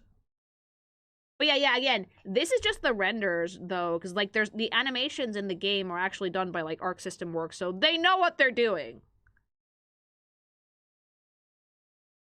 Actual stand user? Actual stand user. But we're going off the character, not the stand, so we're gonna just focus on the characters for now. Okay. Let's keep it going.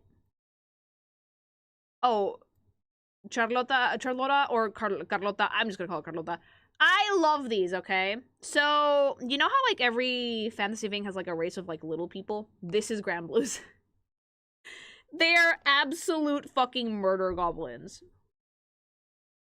They're called Harvin. They are potato-sized, but unlike Lalafell, they can have curves. Because there are Harvin in, like, the actual gacha that have tits, mama. Like, there's, like, one Harvin in particular, I don't remember what their name was. It has, like, a sexy kimono and, like, the tits are, like, spilling out. And I'm like, wait a minute. So these are, like, short stack energy, right? So the thing I like about Carlota is that she has, like, the big fuck-all crown. Like, she has such a good design. It's so iconic because, like, the silhouette is, like, small goblin creature in a big foofy dress with some armor bits here and there and a giant sword. But then you see the gigantic crown and you're like, what the fuck is that? What's that for, you know? This is the best character and I will die on this hill. I have to wonder how they balance hitboxes for this game. Because Harvins are, like, little. It's like playing Melty Blood and then fucking using the Neko Arc and annihilating everybody, you know?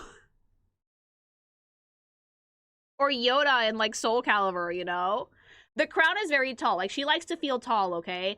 But look at, like, that beautiful, vibrant shade of blue, the ruffles, the black accents on the dress. I think that, like, the crown and the crystal sword are the standouts for me. That really, really make it pop. But then she has, like, such a, like, bratty face and giant ears! Giant fucking ears. And then it just fucking sold me, you know? The crown has a hitbox and the other Harvin is floating in the air. The crown has a hitbox. No, it does not. No, it does not. It does. No, does it really? Wave or Spanish, put in the hitbox. The hitbox romance is real. Yup. Why the fuck? Well, they had to put a hitbox on the crown, otherwise it would be really unfair. That's where her brain is. Yeah, but you guys don't know it's not a crown. It's like her actual skull. Like her brain is in there. Like, I love the sword, though. It's such a good design. It's so pretty. It's so vibrant. And, like, she just oozes personality. And again, this silhouette is insanely cool. Because you'd think it's, oh, little girl, right? No, this is a grown-ass woman that just looks like a goblin and has a giant crown because she needs height. And she's standing on a box for the character artwork so we can make her feel a little taller, you know? So she doesn't feel left out. So the composition looks good. If it didn't have it, it would be Soul Calibur for Yorda all over again. Literally, Hubby just said that. Looks like a goblin. She is one. Is this like their version of goblins? I thought it was like Lalafell or like dwarves. Not goblins. That crown is hanging on for dear life. It is stapled to her forehead. It's bolted down. Okay. She's a fan favorite character because she's a very skilled knight with a Napoleon complex. I love her. Okay. Oh, no, there is goblins separate. Hitbox, she's standing on it. It's the crown. Okay, more. Lancelot. Oh, bitch. Look at him! This is like your fantasy lanky boy. This is like the type of shit that women love, okay? The long, luscious hair, the absolutely beautiful details on the armor, the relaxed posture, like the butt cape. Yes! Give me that shit. The detail that Granblue puts into, like, their armor designs is insane. Because, like, they don't go as insane as Final Fantasy XIV does, for example. But they do, like, some ornamentation. And the best thing about it is this can show you that character design can be busy without being overwhelming, okay? A lot of gacha spaces now think that to make a character design look cool, it needs to have everything under the sun hot glued to it. Like, throw glitter at it, 50 design elements, I don't give a shit. You don't need that much. If you break this armor down, it has 3 colors, blue, gold, white, and it has a set of figures that repeat. This is called repetition. It's actually something that's very helpful for character design, because if you pick a shape you like and you repeat it in strategic places in the design, it will actually give you the illusion of detail without having to go super ham on it. So for Lancelot, it's this kind of like fleur-de-lis motif he has on his chest. This one right here. He has it on the sides of his pauldrons. He has it on, like, the pauldrons proper, on his legs, a wider version on, like, the hip protection. It's just good use of repetition and good use of color and shapes and a strong silhouette. You can have a design that looks busy, but it's actually not that hard to draw, or it's actually, God forbid, something you can animate. Granblue also does have a lot of men in their gacha. Yeah, it's a lot of dudes. Doing fan art of gacha characters sucks so much. I have to simplify their designs all the time so I don't get insane. Can I tell you guys a story real quick? When I was, like, the first time I drew Arlecchino, which I haven't done since, and I was, like, designing, like, lingerie for her, I was using a piece of concept art that I didn't know it at the time was a leak. And I just drew the lingerie for it, and then Hubby was like, hey, did you know that design was actually, like, not the final one? Here's the final one. And it looked the same to me. Mama, the jacket was completely different. Completely different. And I didn't notice until I was, like, halfway through sketching it, and then he was like, hey, Lily, did you notice that the jacket was different here? And I was like, what? I swear to God, it looked the same. It's a completely different jacket. Like, gacha designs nowadays are so busy and so stuffed full of things that you can literally draw the outfit completely wrong, and people will believe it's right because that's as much detail as your brain can capture. Yeah.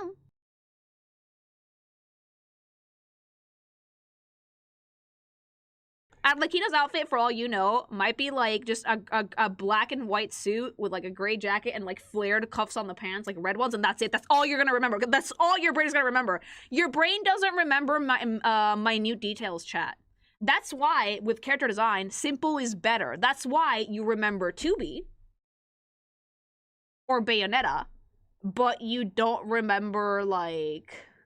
What's a really busy one? But you don't remember, like, the details of Arlecchino's design, or the details of, like... That's another really busy one in Genshin Impact. Is like...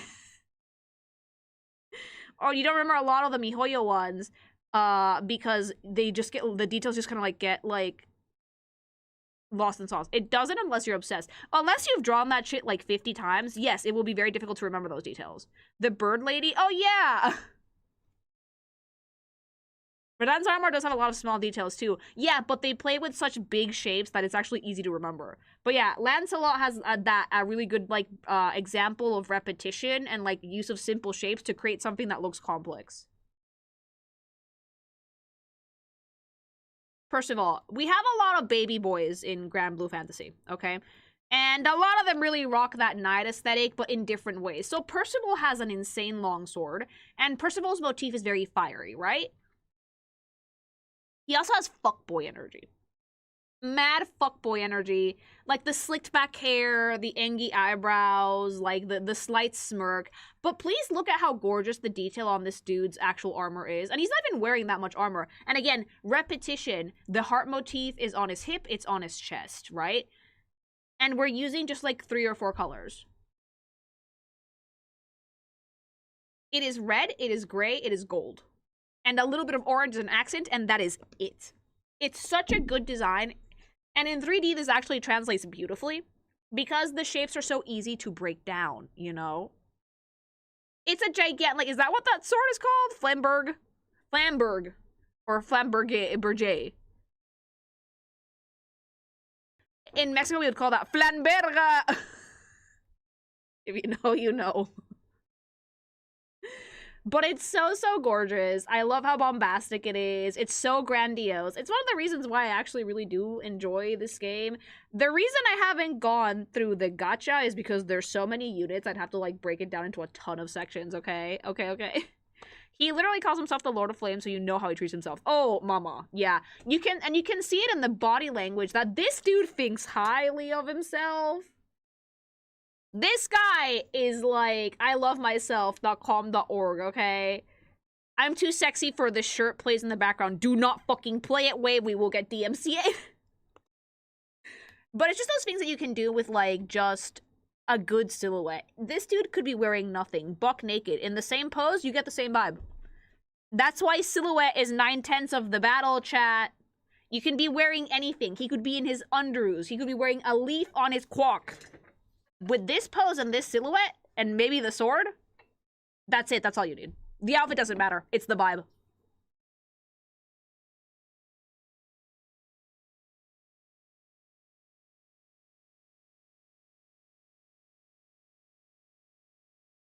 And honest to God, and I swear to you guys, people think that, like, character design is all about, like, the little details and what you're putting on the character.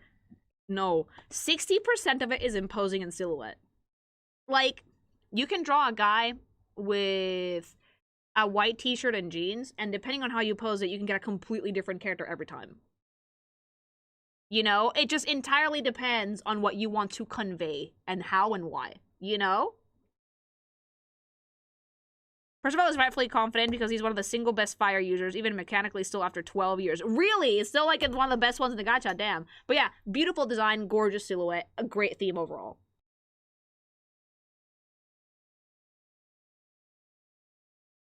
So Percival is like Bennett in Genshin, who, as a character, I dislike, but the meta is with him and will always be with him.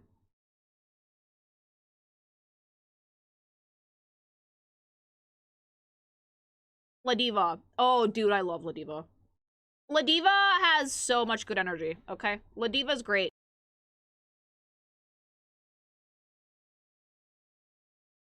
Ladiva's a fucking queen, alright? Like...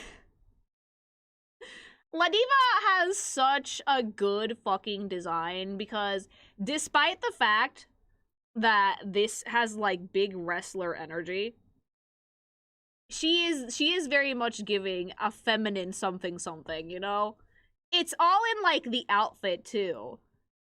Like, she has, like, if this was, like, a guy, and you'd be, like, forgiven for thinking this is a man, by the way, if you don't know, like, the actual story. Girly Pop refers to herself with girly pop pronouns in-game, so I will do the same. If this was a guy, there would be no shirt. It would just be, like, the Speedo and that's it. But Ladiva's actually rocking a really cool red bodysuit. Wait, that's a woman? She refers to herself with female pronouns, so I'm just gonna go with that, okay? And she also has, like, the ridiculous coat.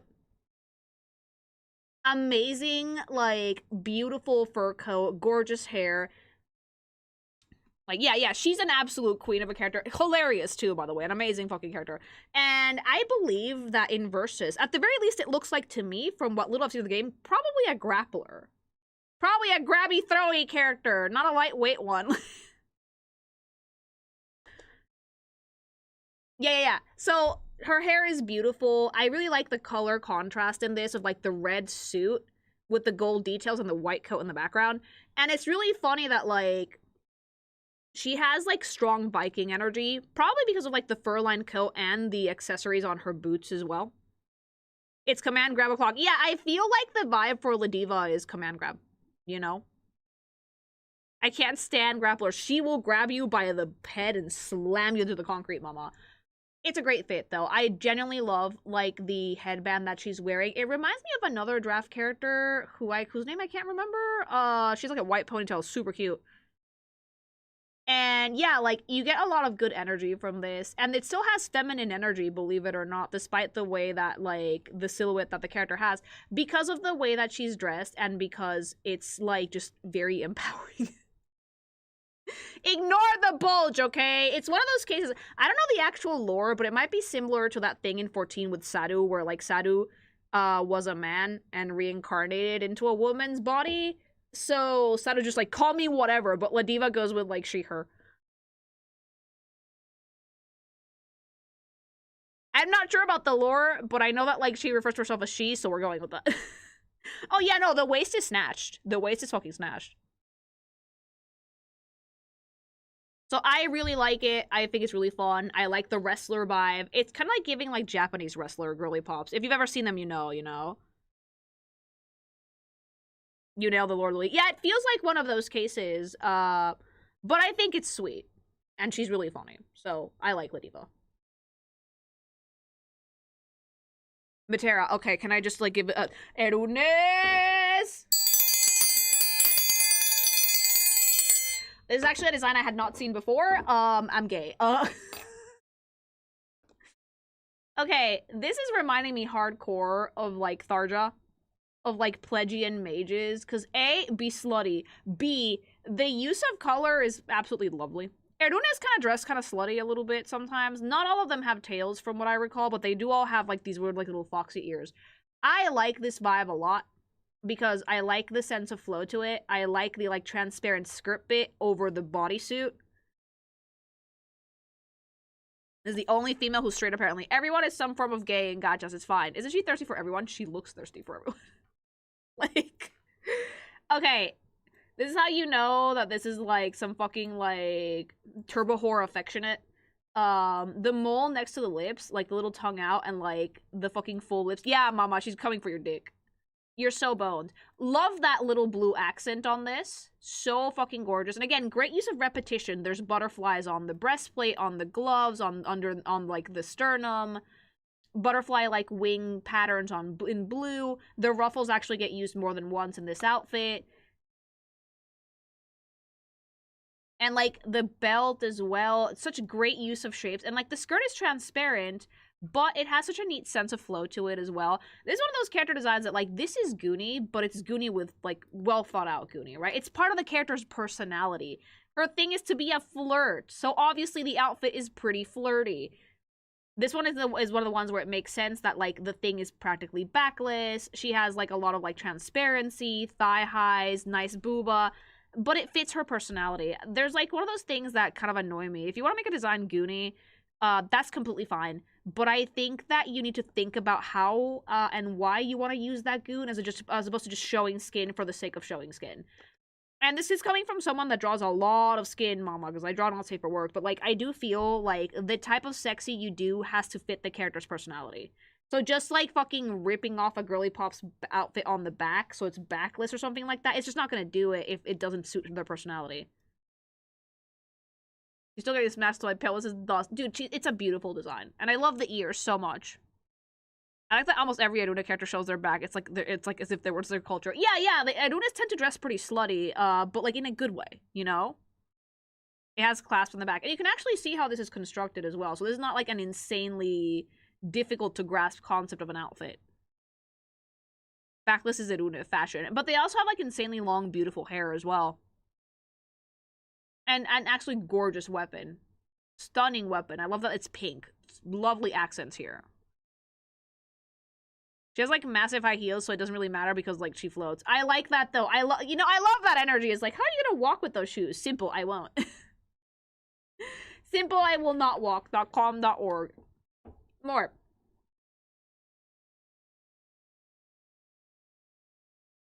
Okay, the Low-Wayne Bros. I actually never saw the Blowjob Brothers in game. Never. Like, this is my first time seeing them. And may I just say, I want those twinks annihilated. All three of them.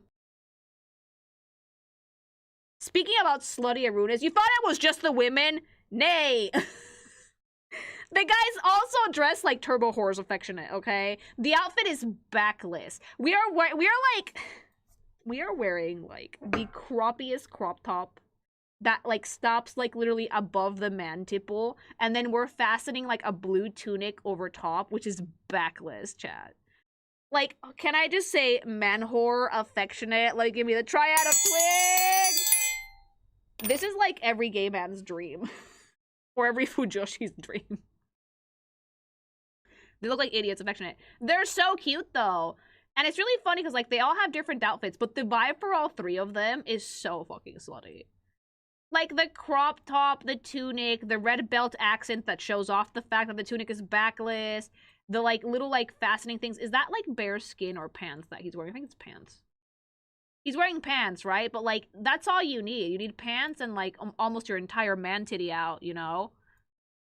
It's almost all there. Color scheme is beautiful. I love all of their ears. They're all idiots. All fucking idiots, and I love them, you know?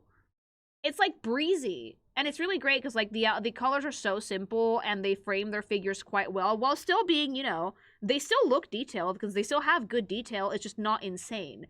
Easy to break down these outfits for the most part, chat. I promise you that if you actually sit down and learn how to draw these dudes, it's not going to make your brain bleed.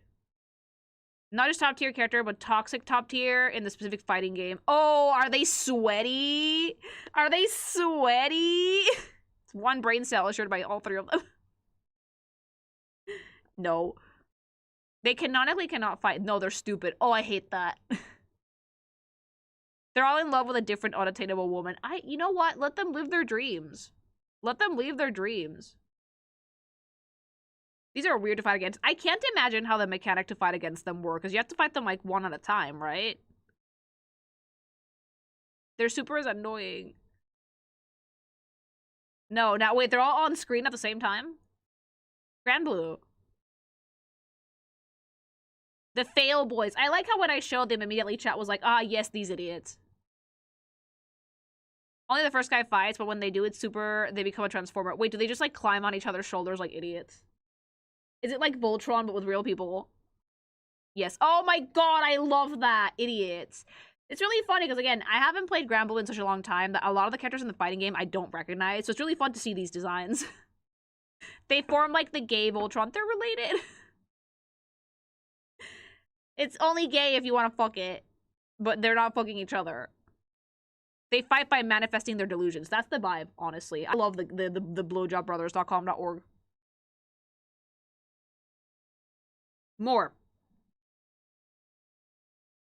Very. Oh, no, I love her. I love her. This one I know from the OG game, and may I just say that she's one of the cutest fucking things ever. She's so pretty. Like, she's giving, like, circusperformer.com.org. Like, the blue hair is so gorgeous. My only nitpick with Fairy is that, like, her ears are black and her hair is blue, and that annoys me. But, like, other than that, though, she's following the Iruna fashion of dressing slutty, because, like, the back is, like, almost out. There's, like, solid side booba, but the booba are modest, so it doesn't look stupid. It just looks cute, you know? Like, the outfit is backless and there's some side boob, but, like, they're not, like, the size of a watermelon, so it doesn't look weird. Lovely details, adorable thigh highs, great, like, weapons. The whip is so fucking pretty. I love her color scheme. I love her color scheme to death, because, like, it's so elegant shades of blue and black and gold. Like, ugh. It's almost like Celestial, like the night sky as a character. This character has way too much fan art of her armpits. No way. I mean, yeah, I'm not into armpits. I will say this, and like, I'm not sorry if I offend anybody. You know what? Fuck it. Like, let's rate it a little bit. If you think that armpits are like, if sniffing an armpit is sexy, mama, you've never sniffed an armpit before. Okay, like, hot take, low key, kind of a virgin take. Not virgin derogatory, but like, they don't smell nice unless you're wearing like a lot of deodorant. Like.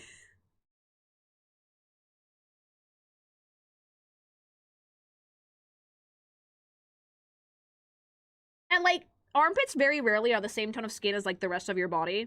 They're usually a little bit darker, and they're not always smooth. Like, it's not it's so weird to me that people are like, oh my god, this armpit is so sexy. It's like, why? Like, would you stick your dick in it? When they're clean, and they can be, like, I think that, like, an armpit can be attractive as, like, a part of the whole, but it's kind of like how I happen to like pictures of sex that have feet in them, but like just a foot won't do it for me. Does that make sense? Like, if the armpit looks nice in the picture, I like it, but just like the sweaty armpit itself, like, why? It has to like come with the woman, not just be the armpit.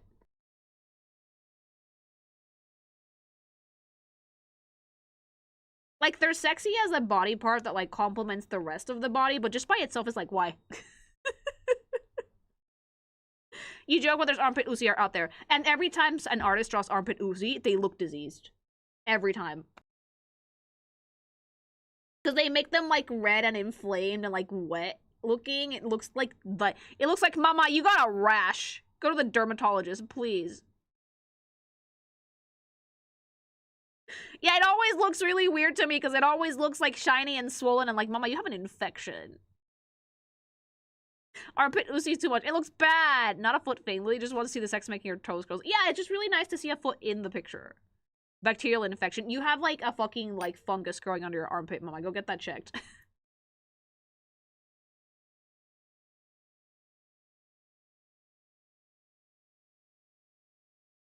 Zeta. Oh, dude. Isn't this one of isn't she like one of Beatrice's friends? Zeta is, yes. Yeah. She's not an Irune, I think. She's human, but she also still dresses kind of slutty. It's like her rival, quote unquote, but like, look how cute she is! I really like the bikini armor in Granblue. Because it's still it's bikini armor, but they still like care enough to actually make it look like real armor where it counts. Like, she still has like pauldrons, she still has like flawless leg pieces, the fucking arms are covered properly. Like, it still like functions as armor. It's just sexy armor. It's like, it's so funny because it's like she has a skirt, right? But it's so short. Like, mama, if she wasn't wearing the spats, which make it way hotter than panties to me, if she wasn't wearing, like, the spats, you'd see her entire asshole. Like, that's how short the skirt is.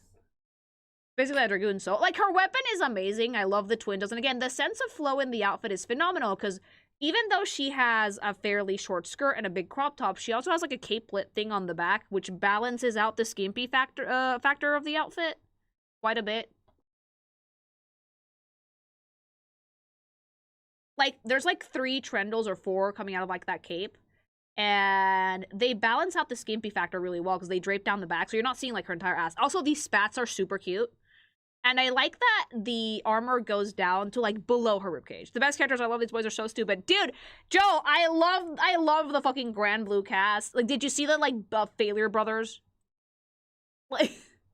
But Zeta is actually really cute because if you put her next to Beatrice, they have, like, opposing color schemes almost. Like, she's red, and Bia's blue. She's blonde, Bia's a brunette. So they're super, super pretty. And she also has, like, really nice complementary color in purple. And the blue staff is everything. It's so gorgeous. Yeah, the Blowjob Brothers. Yum. More. And again, like, Versus has a really nice balance of, like, guy and girl. Like, Bazaraga, which is Draftman, I believe, yes. If you see a guy in Granblue who is about the size of a house and has horns, it's usually a Draft. Almost always will be a Draft. I like Drafts a lot because, like, their sexual dimorphism is really funny. Because the men are, like, gigantic. Brick shithouse for the most part, built. And then the girly pops are like tiny, soft, squishy, have massive tits and like cow ears and horns. So cute. This one I like because it's giving like Dark Knight energy. Okay, aggressive Dark Knight energy. We have like a really cool scythe. He's wearing, for the most part, like black armor, torn cape, some red accents here and there. You can't see his face, but like the horns clue me in on the fact that this is a draft. This is not like a human. The men in, like, yeah, I like Granblue because they actually care about their men. They make really good male designs with a lot of design variety. And they also have, like, the magical races for both. So, like, it's not just human men and that's it. There's draft men, there's Aruna men, there's also Harvin men. So there's a lot of really cool stuff to see. And Vazaraga just really, really hits that Dark Knight aesthetic for me. Like, you know, wandering vagrant that wants to, like, reap souls, all that good stuff. I love the tears in the cape, though, and I like that they use the torn cape as composition to aid in the flow of the design, if that makes sense. Also, is he shirtless? Is this man rocking man titty out? You know? Yes. Oh, it has to be a draft. I love that. Fucking man titties out. It's like, I thought that he was, like, in full armor. No. The titty is out. The titty is out. It's so fucking funny. He's Zeta's work buddy. Of course he is. Someone has to put up with her. Swole abs out, baby. Put him away, slut!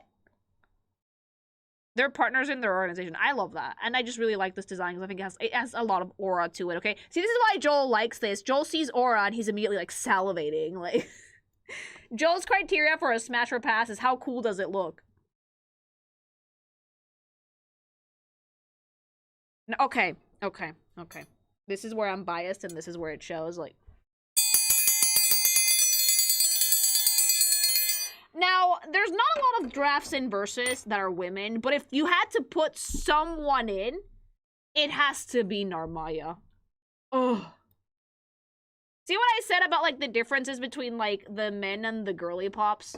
And the girly pops are, like, tiny. They're, like, 150 centimeters tall max.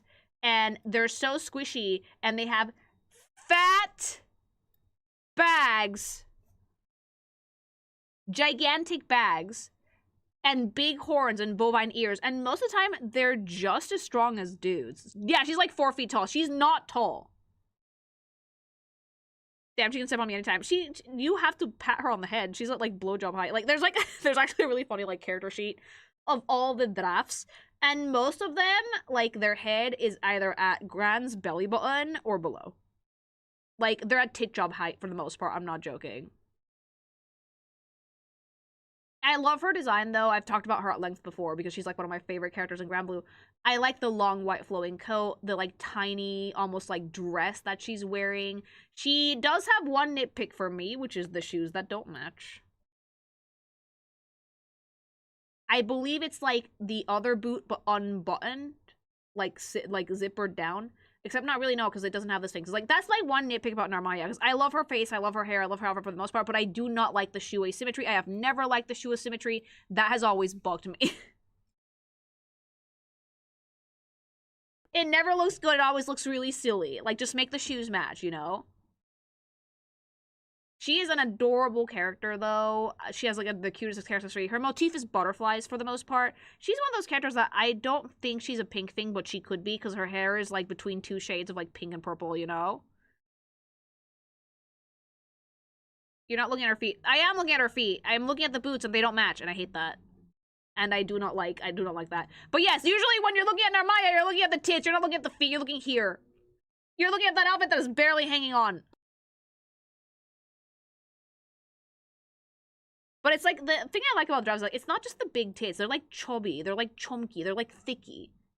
It's, like, a really nicely balanced body type because they're tiny, but they're, like, thick, you know?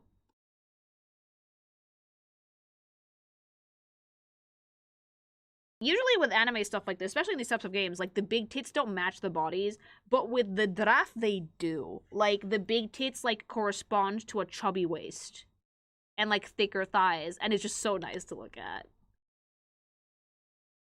And, like, bigger bags, baby! And, yeah, wide back, like, which fits the titty, and wide hips as well. I'm gonna be that guy. She cannot unsheath that sword long without taking the scarab bomb. Yeah, that's a thing that a lot of people who draw katanas kind of overlook. You can't put that in a sheath.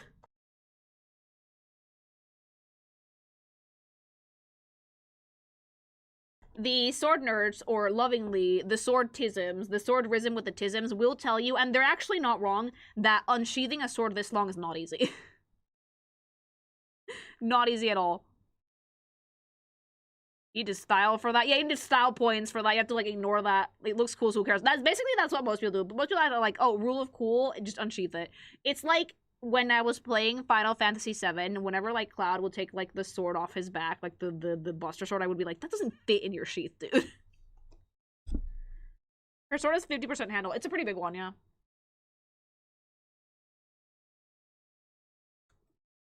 Swordies. Okay. Did you want old men in your gacha? Because Granblue's got you! Old men in your fighting game, Granblue's got you! So Granblue, again, is one of, like, the most fun gachas for me because they have every age. Horny grandpa. He does have horny grandpa energy. Like, do you want some old men in your fucking shit? Here you go. Old men being slutty? Here you go. Old men in, like, aura, fucking farming, great armor, shirtless? There you go. Great face, great musculature. I love the outfit. I like that he looks like a kicker, you know? A kiki, punchy guy, if that makes sense. But more kiki, because, like, he has a lot of armor on his feet.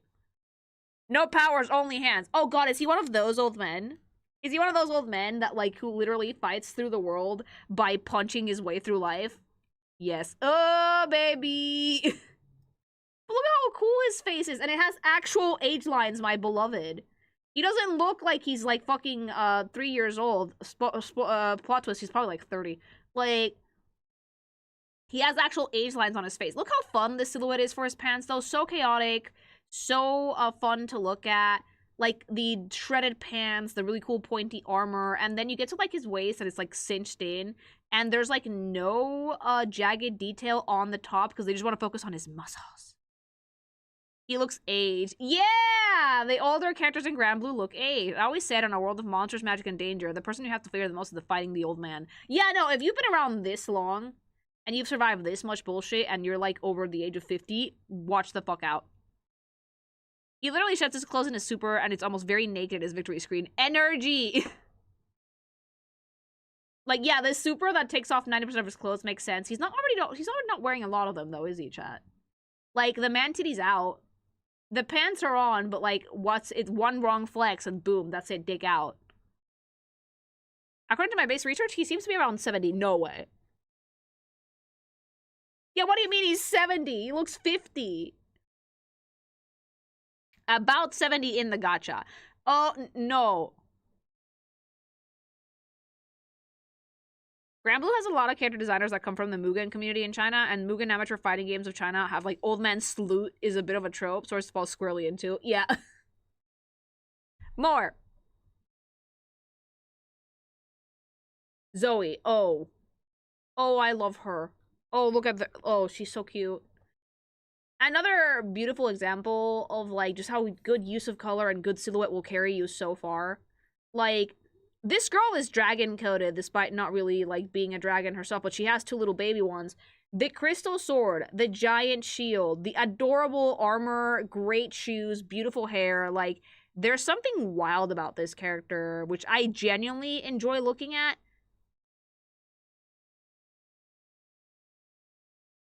She has, like, the red eyes, her hair, like, she has, like, a weird ahoge. The dragon has a bow on its tail, for fuck's sake. Like, the red accents is, like, in the dragon, in the eyes, in the side of the costume. The dress is to die for pretty.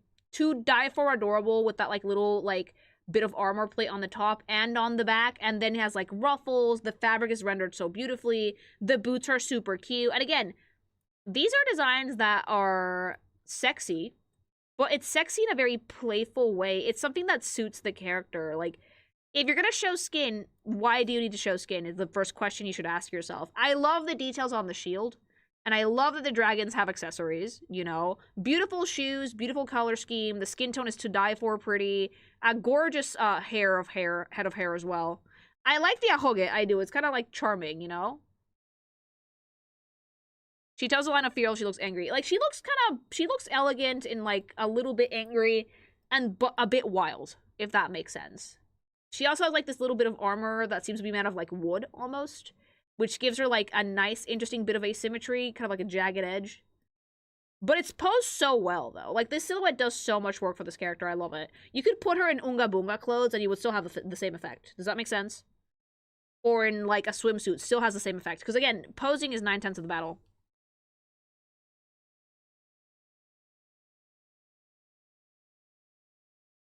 Caligostro. Okay. This motherfucker.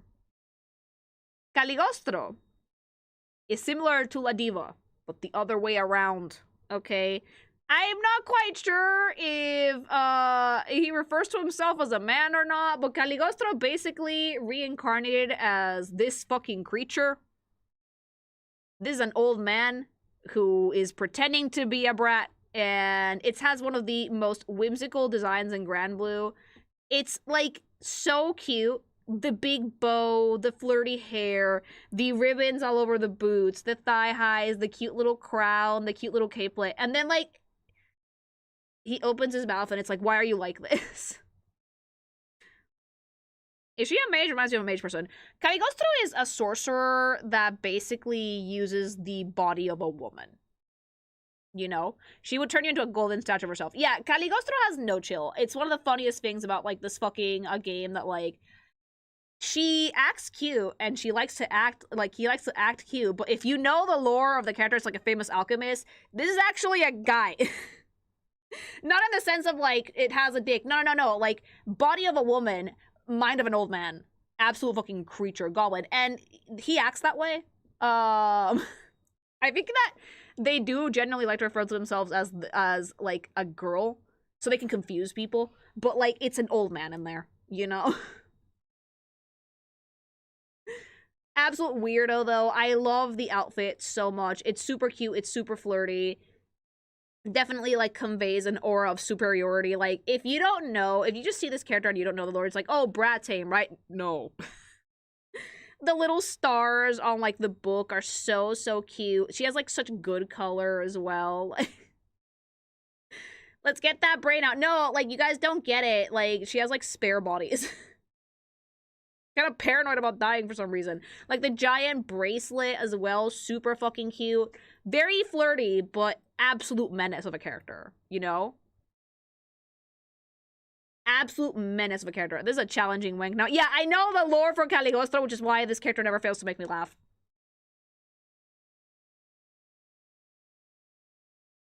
UL, okay, the amount of porn I've seen of this character. Okay, I think I've drawn you before. Like...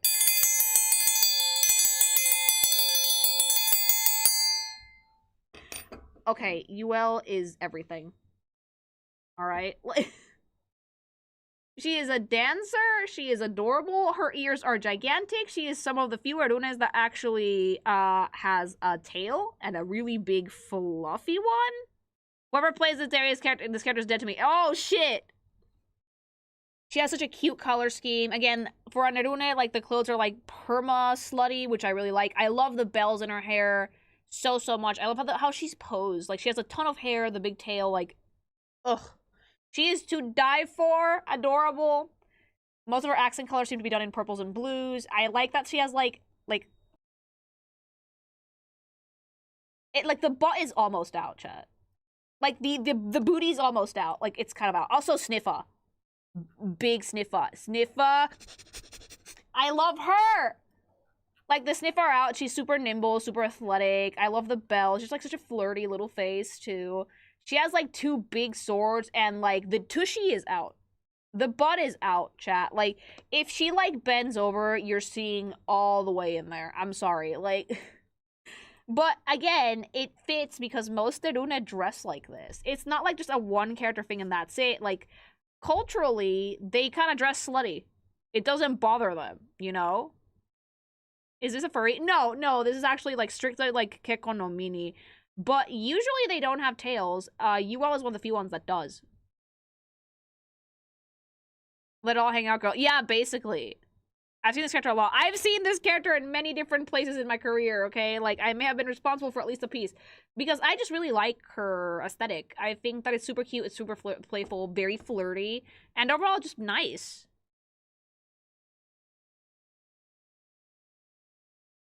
Summer Yule is the best character. She carried my ass back in the day. Andre, did you guys want to see a male Harvin? Because this is what they look like. I'm never gonna get over the baby faces with, like, full-ass beards. Yeah, see, this one, the hitbox problem got solved by making him float. Okay? Eternal fucking Harvin. The cape is amazing. I love the red and purple lining of it. The mustache, though. That shit's doing heavy lifting. The mustache is doing heavy-ass lifting, because, like, it has, like, it's holding something up on the sides. I don't know what it is. The staff is floating. I think that he's wearing, like, full leg armor. But, like, that mustache is holding a magical instrument, okay? Or hair, or whatever. He doesn't even need to hold his staff. It's just such floaty vibes. I love the armor as well. And again, you can tell it's, like, a Harvin, because, like, it's tiny, but it's so funny that, like, the faces, much like Lalafell in 14, they're super baby face. Like, the girls can have, like, titty, so they're short strike coded, but, like, the guys still kind of, like, look, like potatoes. You know? He be aura farming, but really casually. Yeah, it's a cool design, though. Super, super cool. Great color balancing. Amazing use of elements. I love the staff. I just like the cocky attitude. It's confidence. Like, confident old man, except not really, because he just has a mustache. He's sort of like a neutral, hunting down the evils of the world kind of guy. Yeah.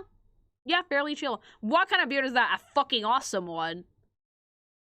That looks like the mustache that you see in, like, Circus Strongman. It's a mustache that carries aura, chat. He reminds me of the Jin. I was gonna say that there's, like, some Jin influence here, especially with, like, the flamey kind of, like, looking hair. And the floaty vibe of the character. But it has, like, such a cool silhouette in general, you know? Your disdain for the short race will be remembered. I'm sorry, I forget that you play as a potato.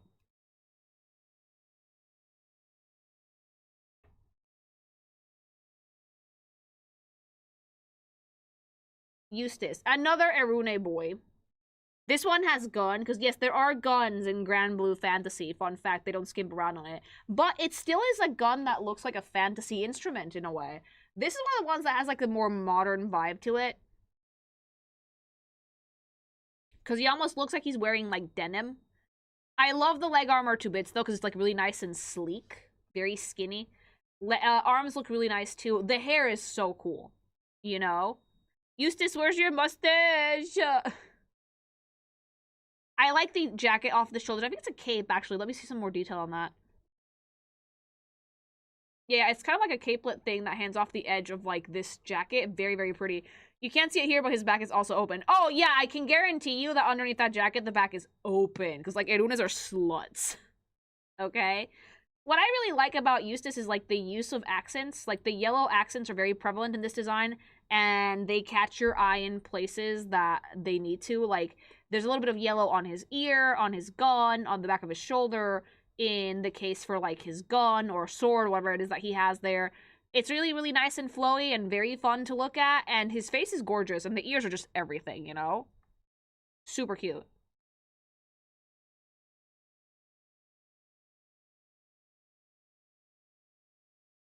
Zeox. Okay, another Boyo, I think.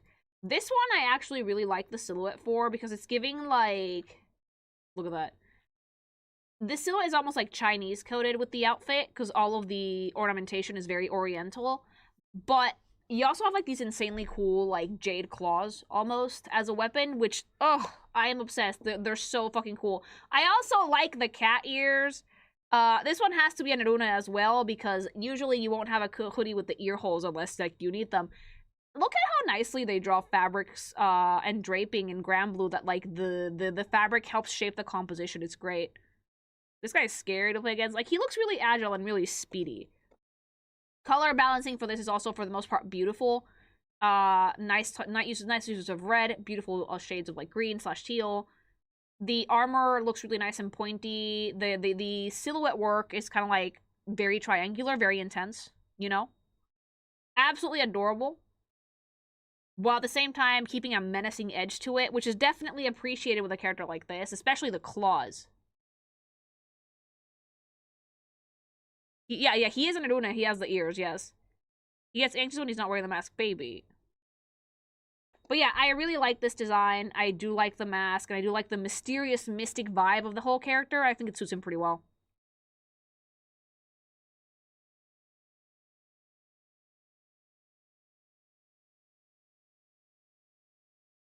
Vera. Okay, Vera has, like, one of the simpler outfits in Granblue, but she still wears that so nicely, like...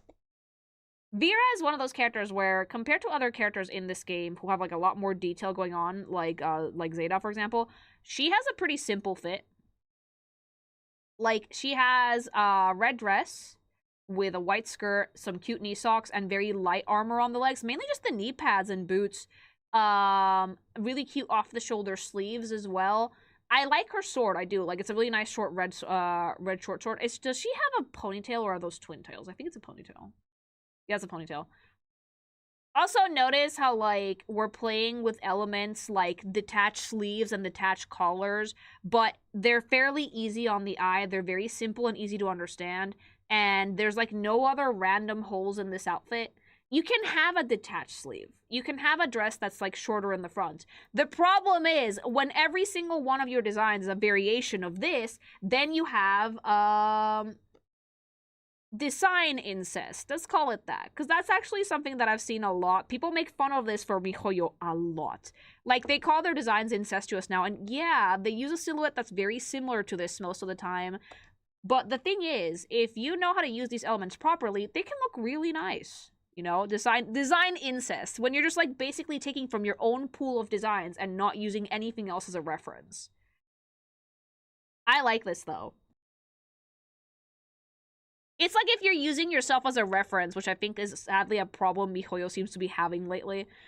But Vera is actually a really good use of the silhouette because it's actually fairly simple. It's a lace collar. It's like a nice bustier dress and some cute detached sleeves that have armor on them as well. You know? Super pretty, super simple, really gets the job done. 3 colors. Honest to God, beautiful design. That is a term. I've seen it been thrown around, actually. Design, like, the incestuous design thing is actually a thing. Yes. But I like this because I actually genuinely appreciate the simplicity. She doesn't have a ton of armor. There's not a ton of, like, designs and filigrees and engravings in the dress or the armor either. It's just, like, a nice, simple, like, choose-your-own-adventure outfit, you know? It's actually one of the best character developments in the game. Oh, good! Like, see, like... I also like the hair and the eye color being red. It's, like, a very simple use of color and just a nice silhouette. All in all. The alt is very elaborate, though. Yeah, like, we're doing base designs today, but some alts and some different skins in the gacha obviously have more complex designs than this, you know? You should hear facial expressions in-game. I'm probably gonna check it out eventually, though. Isn't she evil as fuck? I have no idea. But I do like this design, and I do think it's very sweet. It's very playful, and it's very pretty. We can't look at the transformation. We don't have time. Beelzebub. Oh. Oh, bitch. And then you have characters like this one. So, Granblue Fantasy does have characters that are a little bit more complex than others. Meow. I see this man and I think, God, what a dick. Like, the energy I'm getting is massive douchebag. Gigantic douchebag. I love the hair. Love that color, like minty green. The weird, like, wings that are framing his back are insane. I don't know if they're, like, weapons or his actual wings, but I like them. His coat is also kind of crazy. There is some asymmetry to it, but I do think that the asymmetry plays in with the intensity of the character. You nailed it. Yeah, baby. The intensity of the character. Remember how I talk about how, like, silhouette is 9/10 of the battle, same with posing? The posing here is douchebag, but the silhouette that I'm also getting is pointy, chaotic, intense. Usually with characters that are, like, you know, kind of bad guy coded or just bad guys in general. I'm not saying Beelzebub is, I don't know if he is, but the vibe I'm getting is slightly menacing, kind of evil, because nothing about this dude is friend-shaped. It's all pointy, you know?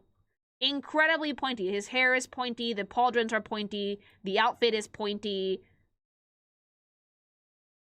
It's kind of giving JoJo in the face. It's kind of like giving Dio in the face. Like, the wings are pointy. Also, like, bonus points on the artist for, like, giving it their best on that perspective shots, because those shots suck. Like, having, like, the handout stretched like that and actually being able to read as the handout stretched like that, it's not easy to do, and I think they did a pretty good job with it. Like, why is this guy blue? So, yeah, like, you can definitely tell that there's, like, not great vibes coming off this character. And it's a very complex design, but it also has, like, 3 colors. So I have to forgive that, you know? Like, it's complex, it's busy, but it's not super insane, you know? Bob is, like, the most bad guy to ever bad guy. Energy! What's with his wrist? Oh, it's because of the bracelets. Villain, and, like, he owns it. This is actually he's a major cause of one of Granblue's biggest story arcs, so he's a jackass. Great. Affectionate. The bad guys are very JoJo coded. I kind of dig that, though. I kind of, like, dig that vibe of, like, big, muscly douchebag man. The metal wings give him edge. I like how they look. I do like how they look quite a bit. He shows up naked sometimes. This is serious. No, I believe you. I believe you. It's Granblue. His vibe is like he would be, like, naked soul. And again, if you draw this character naked, the aura farming would still be there. Even if the clock was out, chat. Because the posing is so well done, and the face conveys such good emotions, you could draw this dude without clothes, you would still get the same vibe, by the way. Exactly the same vibe. It would just be still just as intimidating, perhaps even more because of the dick. Funny you say that. Yeah, I know, he's done it, but... The Summer got his old ass out. No. But yeah, that's why a good pose and a good silhouette is so important. Because, like, if you can't nail the character's aura without clothes, don't dress them yet. You need to actually nail that. TNA post-summer. No! Like, man, titty, and ass. Belial. Oh. I think one of my friends is, like, super... I've seen your summer skin, Belial. I've seen your summer skin, and may I just say, this summer skin is, like, deadass like a Speedo, mama. It's, like, practically naked. Bisexual menace. Man whore. Okay? Man whore, maybe affectionate, maybe not. I don't know if you're a bad guy, but, like, I'm calling it affectionate now. This man is dressed slutty. Like, someone asked me before, like, what makes a character slutty? It's not the outfit, it's the vibe. The vibe for Belial is slutty. Like, look at his face. Look at his face and tell me that he's not, like, a gigantic turbo slut. Look at that. He's offering you that apple, and it's like a fucking... It's like this is like the symbol for your virginity. I'm taking that. Like, he looks like Ryuk from Dead Note if he was a human, but like a pretty one, you know? Look at the patterns on the jacket, please. That is so gorgeous. It's such a, like, nice subtle detail. Dude, I can see, like, the pelvic, like, the pubic bones. Like, you're wearing a shirt underneath that, but you didn't even button it. He, like, barely tucked it in. Is he rat? Man, he's kind of ratty. He's kind of ratty coded. It's not just a vibe thing in lore. He's a turbo slut. Yeah! I also really like the, like, fur accessory that he's wearing. It seems to be, like, some sort of, like, shawl or something, but it, like, drapes all around his body. His animation is still to him just stepping on you. Oh, please, God. Like, the gold details are beautiful. Oh my God. Turbo slut. And again, it's a chaotic silhouette. It is. Like, the sense of flow here is kind of jagged and it makes your eye look in a lot of different places. So, it's kind of selling bad guy. It is selling bad guy, I'm sorry. I like the fuckboy energy. I know, and I've seen the summer skin for this. Wave or Spanish. Put it in. Like, it's a lot. It's a lot. The summer skin is like, it made my little bisexual ass, like, sweaty. Like, it was like, ugh. Because it was so pretty. Male brat. Dude, there is such a thing as a male brat. Yes. One of his moves is actually called Give Daddy Some Sugar. If that is true, I need you to put it in the video, editing team, please. It's so good. I'm sorry. I like Belial. What is it with this game's cast and, like, Avatar Belial? Oh. I would take 50. Oh, the slut turns into a monster slut. I will take 50 of these. The horns, the scale, the stare, the wings, like, the fucking fur disappears and the shirt comes off all the way and the slut comes out like .com.org and like... I'd eat this man to annihilate Jita and she would just brush it off the next day. Is that ass crack? Is it? A ver. Is there butt crack? Yeah! Slightly. It's like the back muscle that goes into like your glutes. Okay, no, like the Granblue designers really know how to draw like a man's figure. Oh, dude. The horns, oh, and like the markings on him as well. That's beautiful. That is so beautiful. Like, he is ratty. Yeah, like the torn coat, the markings, the 50 billion pairs of wings. How do those wings even work? Where are they coming out of? Like, yeah, I'm sorry. I'm gone. Fold it like a wet paper napkin. Fucking take me, Belial Daddy. Like, I understand why one of my friends is like down cataclysmic for this character. I do. I get it. Everything about him is hot. Yeah, no, like it's conveying like pure lust, chat. You can convey pure lust while looking completely deranged. It's doable. Okay? It is doable. It is possible. It can happen to you. And Lily's gone. I've left the building. He's got horns. This is a man whore turbo. Like, when I say, like, turbo slut, this is also a turbo slut, but male.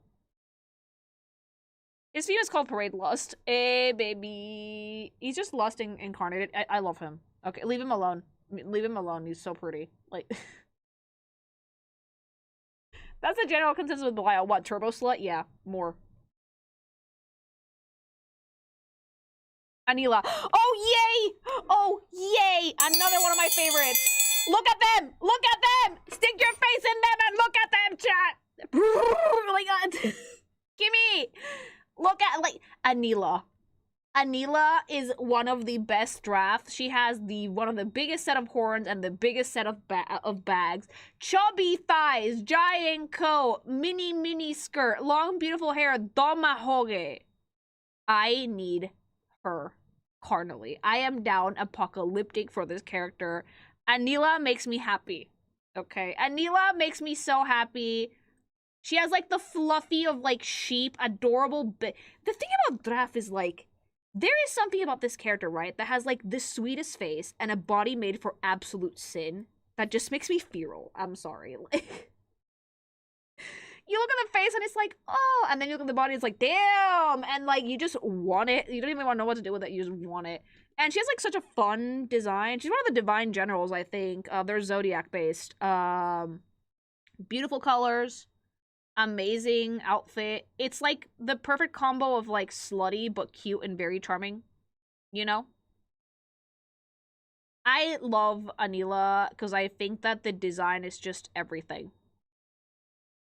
Second to best Divine General after Paila. I like Anila and Katura for Divine Generals because, yeah, the cheap and the cow. Yeah, who's surprised? Like... This is wife coded. I'm sorry. She's so pretty. The horns are huge. Like, she has like built-in handlebars, and she's a blowjob height. What do you want? Like, blowjob height. What the fuck do you want? Like, tit job height. Sorry. Like, oh my god, she's so cute. So cute. I don't know what to do with this character. I just want it. You know how? Like, have you guys not seen, like, that height chart that has, like, Gran in the wrestling mask that has, like, all the draft? And most of them, the fucking tits fit, like, right on his dick. Like, with a male draft, she's at, like, blowjob height. You know? Down by Lily. I love Anila. I'm sorry. She's one of my favorite characters in Granblue, and I will never change my mind. Take it easier. No! But again, this is why drafts are superior, because, like, they're short, they're really soft, they're very thicky, they have fat bags, and they have cute horns and cute ears. They're cow-coated. They're cow-coated, and they're perfect, and I will take no further notes. Thank you. No more questions.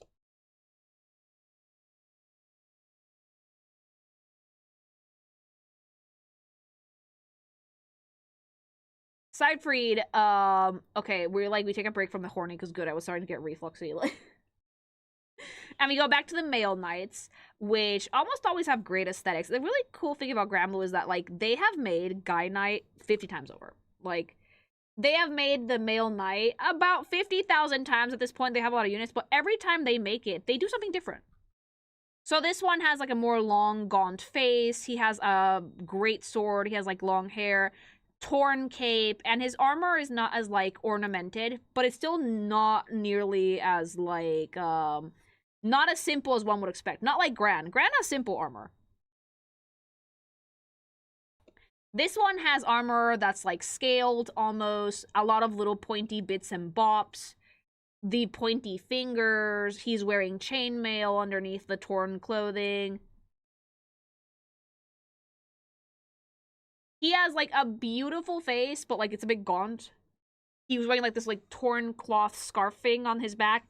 And again, you can have like the fiery knight, you can have the blue knight, you can have the red knight, you can have like the big dark knights, and then you have like stuff like this, which is kind of like, I would say this is intense knight, because it's mainly in like the facial expression, how pointy the armor is, how like beautiful the color scheme is as well. Like the blue goes really well against like the red and the sword, you know.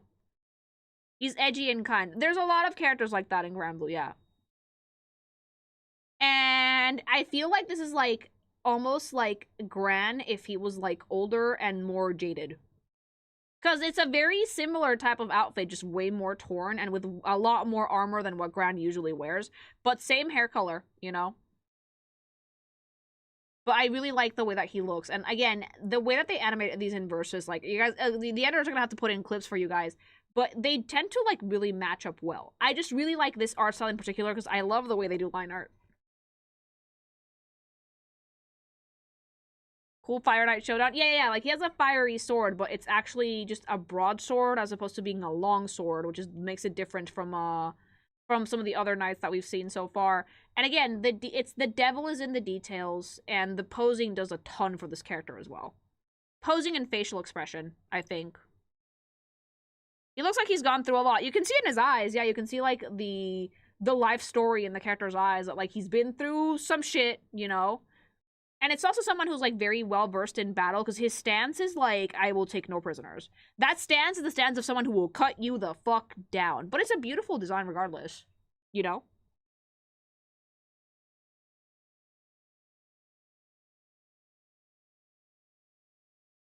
Grimnir, oh. Oh, bitch. Okay. Can we say androgyny? Can we say androgyny? This is beautiful. I cannot tell what gender you are. You're probably a guy. I cannot tell. Beautiful. Stunning. Absolutely gorgeous color scheme. That lance that you are holding is amazing. I love the shiny arm. I love the very feminine armor and slightly more like masculine body type. Just, this is gorgeous. This is a beautiful blend of colors. The hair is everything. Does he have an eye that's like a different color? If the Wind God was a theater kid. He's a guy, but his VA is a woman. This, to me, is, like, peak androgyny. This is a character design that's, like, made ambiguous on gender by design, I think. Because the thing that they wanted wasn't so much man, woman. They wanted just something beautiful and ethereal, and they nailed it. Like, if the wind was a character, it would probably look like this. A wind is, like, a thing you feel. It's not, like, a person or anything like that. But, like, if you have to personify it, you should probably try and make it look as ethereal as possible, and I think that they really, really, really nailed it. Like, absolutely gorgeous. I love the gold details. I'm obsessed with the accents for this. The sense of flow for this entire design is breathtaking. Quite literally, I would say. The weapon design is also stunning, gorgeous. You will never see me try to draw this lance. Fun fact about Lily, I love weapons. I can't draw them. I love them. I think they're so sexy. Cannot draw them. Can't. For the life of me. I don't know why. I've tried so many times before. Product design is just not my thing. But it's so flawlessly beautiful and amazingly androgynous that, like, I'm just blown away by how gorgeous the design is. The chat is saying that dork, though. Dork. And you know what? Yeah, I could see it. He's a chunibyo. Oh, yeah, I mean, I saw the different colored eye, chat. I can believe that. I can absolutely believe that. Keep going, you'll get better. I mean, I do practice sometimes, but I'm not good at it. And I can admit this fault. I'm not good at drawing weapons. Someday I'll nail it, though. But yeah, it's gorgeous, and the color scheme is just to die for pretty, with like that pink scarf on his waist, the like bandages coming off his arm. Yeah. Yeah, it's too pretty. I'm sorry. Like Granblue does this to me sometimes that like it's just so gorgeous, you know?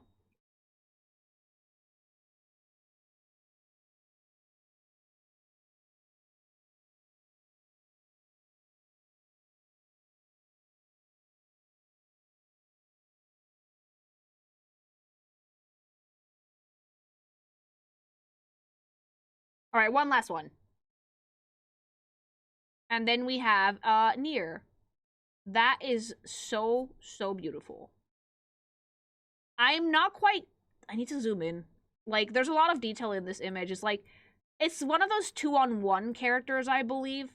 Some sort of like spirit creature and the Erune, which is very charming.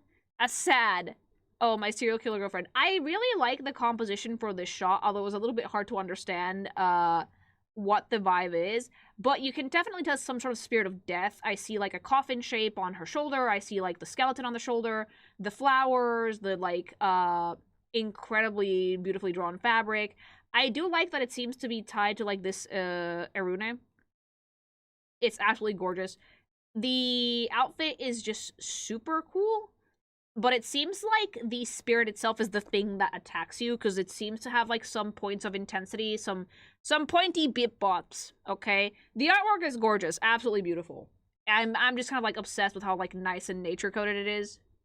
The evokers are actually representations of the Terras Arcana. Nier is the girl and she represents the lovers, and her summon is death. Oh, so the summon is like the thing that's hugging her, you know?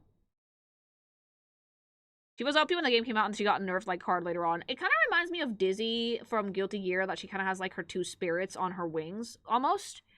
But yeah, like the actual character is like Kitty Girl, and then the summon seems to be the thing that's hugging her, you know? It's absolutely gorgeous. I love the color balance. I like it kind of reminds me of like those like spider lilies, like the red spider lilies that they use a lot in Japanese, like when it comes to like death. Like the purple and the reds and like the dark colors. It's a gorgeous piece of artwork. I do wonder what this looks like in game though, because I cannot imagine that this spirit is attached to the girl constantly. It feels like something she would summon. Just telling by the art, she looks so sad on that robot doll. What is that robot doll behind her? I think it's like a spirit. It's just super pretty though. Super pretty.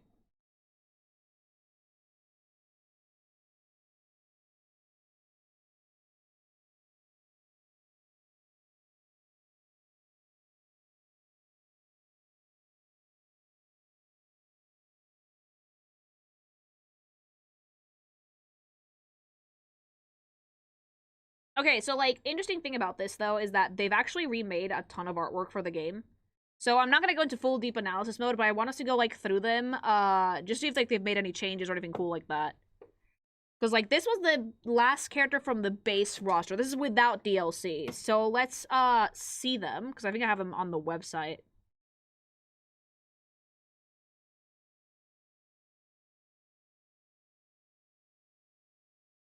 Yeah, they have some new they got new artwork for Rising, yes. So we can actually see these real quick. Just let me get that set up.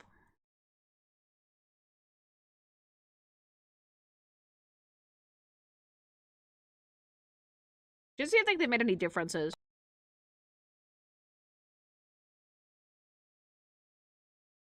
Some of these might have the same artwork, though. Not everybody has gotten a revamp, but some of them did change. Let's go through these real quick on the website. So Grant's design is actually the same, so it hasn't changed at all. The Jita actually did get a little bit more oomph. She has like a nicer pose here, something that conveys a little bit more action, and it actually shows the front of her outfit a little bit better. Very flouncy, very flirty still, but it has a bit of a nicer movement to it. Catalina has the same artwork, I think. Like, she didn't change at all. So does Carlota. Lancelot, did you change? Yeah, he did. He has a little bit more, a more dynamic pose than what he used to, I would say. Sorry if you guys can't see the feet. The website won't let me. He went from, like, just standing, posing cool with the sword to actually having, like, a bit more of a, like, dynamic design. A little floaty, but I don't dislike it. Percival also changed, although I will say this, I consider this a downgrade. I prefer the older one where he was like Giga Chad posing with the big sword as opposed to this. Because I feel like the old one conveyed his spirit better, you know? It's less cocky in this one. It's still cool, but less cocky. La Diva, I think I prefer the other one as well. Like, this is cool, and she looks really fun, but the other one snatched the waist a lot more, I think, and it showed off the titty nicely. So it's a cool one, but I prefer the other one. Matera, also prefer the old one. I think that this skirt had a much nicer sense of flow in the old render as opposed to this one. I like seeing the back of it, don't get me wrong, but I do think that I like how she was like sitting and like flirtatiously holding the arrow to her lips, if that makes sense. Oh, the Blowjob Brothers look even dumber. I do like this one. Like in the OG, they kind of got lost in the sauce because they were like behind the main one. So it was like, are there three of them? And this one, they're like just carrying him around. In this one, it's just like fucking goofballenergy.com.org. I appreciate that. I do. Fairy looks great in both of them. I could have either of these, honestly. She's super cute in both of them. I like the what they did with the whip for this one, too. Very, very cute. Zeta did not change. For some reason, Zeta did not get changed at all. She looks exactly the same. That or I got the new render when I made the presentation. Vaziraga actually did change. You can actually tell that the titty's out. I love what they did with the scythe as well. Like, I like the old pose, don't get me wrong, but this one shows a little bit more the, like, I feel like the character's vibe shines a little bit brighter in this. I like it more. Narmaya, I like the other one more. This is great, but Narmaya is known for a very, like, quiet type of elegance. So, while she is a great, like, swordswoman and all that jazz, I like seeing her posing very serenely because it suits her personality better. Zoritz actually did change as well. A good pose, either of them could work with him. I just enjoy the old man vibes, I do. Zoe didn't change at all, or I got the new render. I think I got the new render. Caligostro, okay, creature. She's such a creature, I'm sorry. This one, it's not as smug as the first one that I had for her, but it's still very, like, cutesy and flirty, and, like, I still get, like, annoying smug creature vibes from her, which I love. Evil, yeah. UL, I actually prefer this one, because, like, the OG one I had was very pretty, but we kind of, like, there was a lot of stuff, like, wrapped around her body, which was a little bit confusing to look at, so I think this is a cleaner silhouette. Anray, I like the other one. I like the other one because, like, I don't like seeing a long Harvin. I like it when they're compact. I like it when he's, like, sitting cross-legged and, like, being badass, okay? Like, that's much cooler because his head is so big here, I'm like, no, put it back. Eustace, I like both of them. The pointing gun is actually pretty neat. But yeah, both of the poses work. Zeox did not change at all, or I got the new render. Same with Vera. Beelzebub, you know what, though? I like them both. I think that this one kind of, like, gives you a better vibe of the character's body type, because the wings hit a lot in the first one that I got from these. I like the braids a lot, and he still has, like, Dio energy. It's still, like, evil fucking JoJo character energy.com.org. Yeah, the tits are in the forefront, chat. Belial, yeah! The rat. What a whore. Like... Belial is probably my favorite boyo in this set, cause yeah. He's still, like, being, like, a gigantic slut. I am obsessed. Good job, Belial. Avatar Belial, okay, this one's hot, but I will say that the other one hit harder.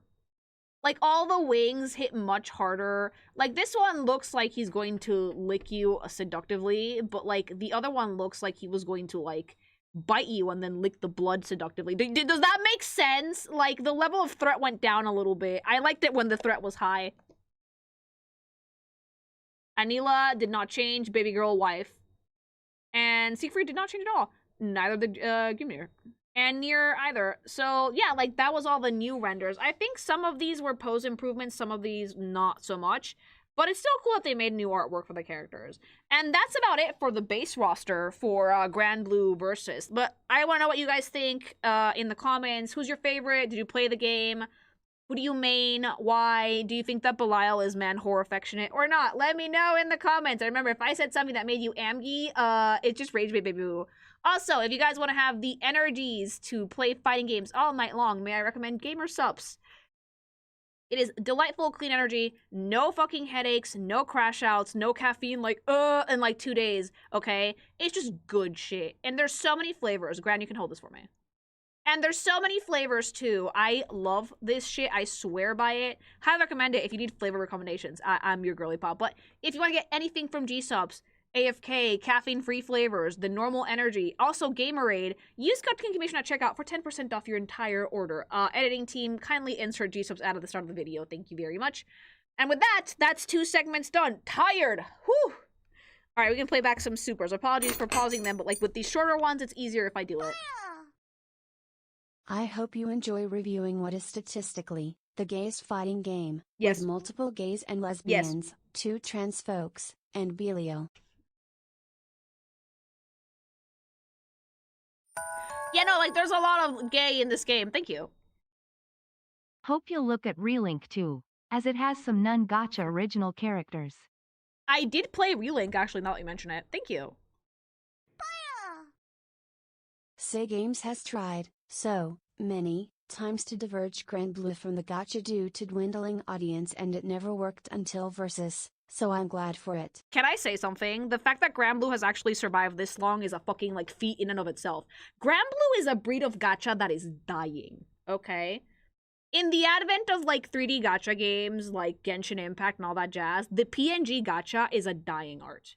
Because, yeah, it has, like, less dwindling audiences. Now you need your characters to be like, why the fuck do you like browser gacha game? Yeah, browser gacha game at that. Why the fuck would you want the gacha where your characters are PNGs when you can actually play with, like, run around like a full-ass 3D model? I'm really glad that Cygames is deciding, instead of what everyone else is doing, Arknights, instead of making a Hoyo clone, they're just making AAA actual video games. It's actually so commendable, and I love them for that, personally. Proposal, a GBFMC class design review? I can look at the jobs, yeah, thank you. One of the few survivors of the Persona 5 collab. Granblue Fantasy is strong.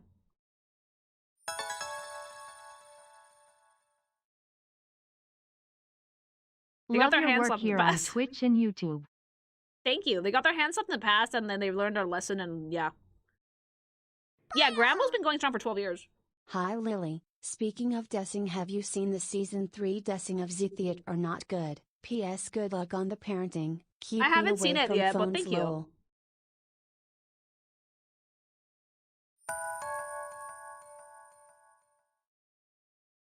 It's one of the things I love about Granblue. It has that fine line when it comes to busyness and simplicity. Yeah, they've actually studied the craft quite well, I would say. Thank you. Percy is like my friend says, the nice version of Gilgamesh from Fate, Lily Gulmau. I love Gilgamesh from Fate, though. He's such a pest of a character. It's great. Thank you. For those curious, she respectfully declined transitioning, because she loves her body as a gift from her parents. Oh, you mean La Diva? Yeah, I heard about that. Thank you.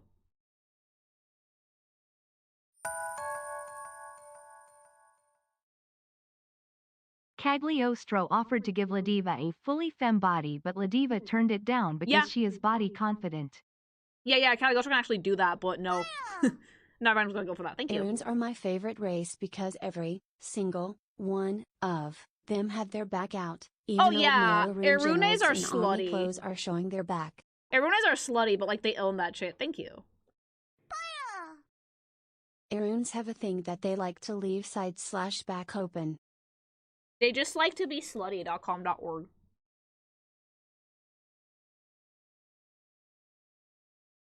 It's a culture thing for them. I like that, personally.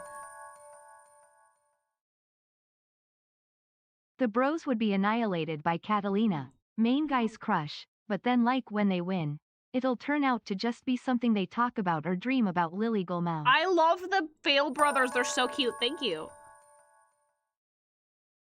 Enfield My is not a favorite normal game, thing it's a about gacha. Loane is that if he wins a match, the victory animation is him talking to his bros in a bar, implying the fight is just a story he made up to look cool. They're such stupid idiots, I love them. Thank you. In the fighting game, they summon a goddess that will 2 to 3 shot you to oblivion. Oh no. Thank you.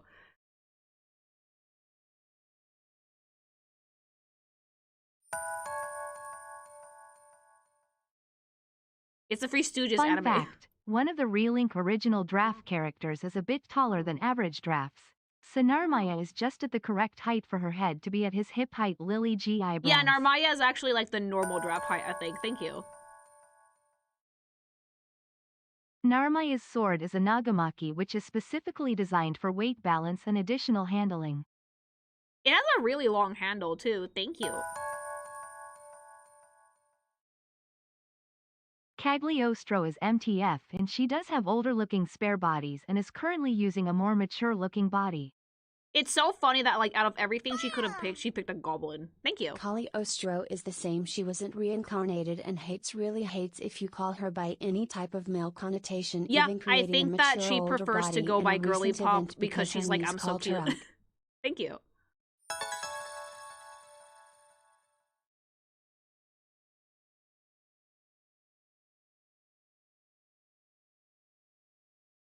Thank you. Yeah, I'm just catching up with supers before we end the stream. Which is just in time, actually. Cagliostro follows the meme that all the old man wizards are women who transform themselves to be taken seriously. Yes. And all the hot young wizards are old men who transform themselves to be their ideal lay. Yeah, just like, I would rather be a cute girly pop. And she just did it. Thank you. Love you, Lily. Thank you. Yeah, Gold Chip is actually in Granblue, I think. Fun fact, again, same studio.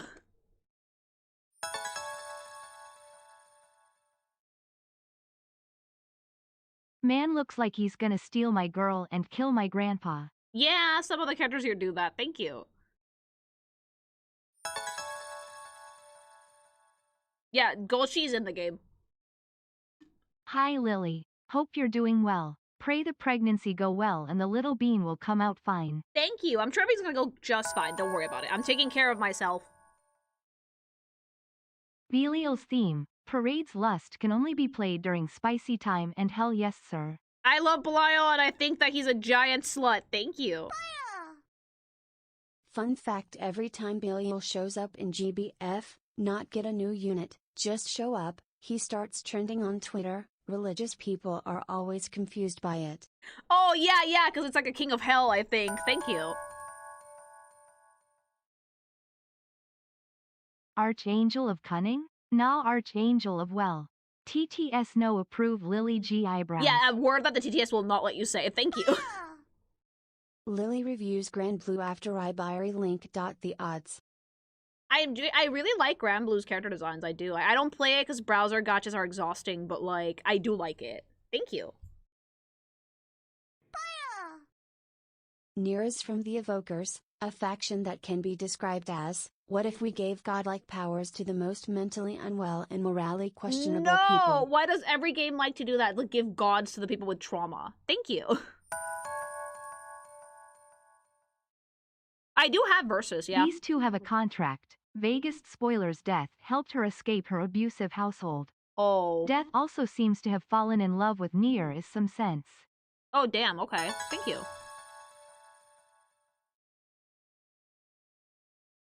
Two more months left. Can't wait to get to that year badge. Also thank you for being the best 2 and love character design review so much. And also question 2, would you and a cool space cow be okay with future fan art? Milky Astroheart Lily G. Yeah, Heart, Lily I'm G, completely wiggle, cool with Lily fan art, G, don't worry wiggle. about If it. you know you Thank you. I do like fan art though. I enjoy it. I don't get very often, but I do like it. Belial's theme.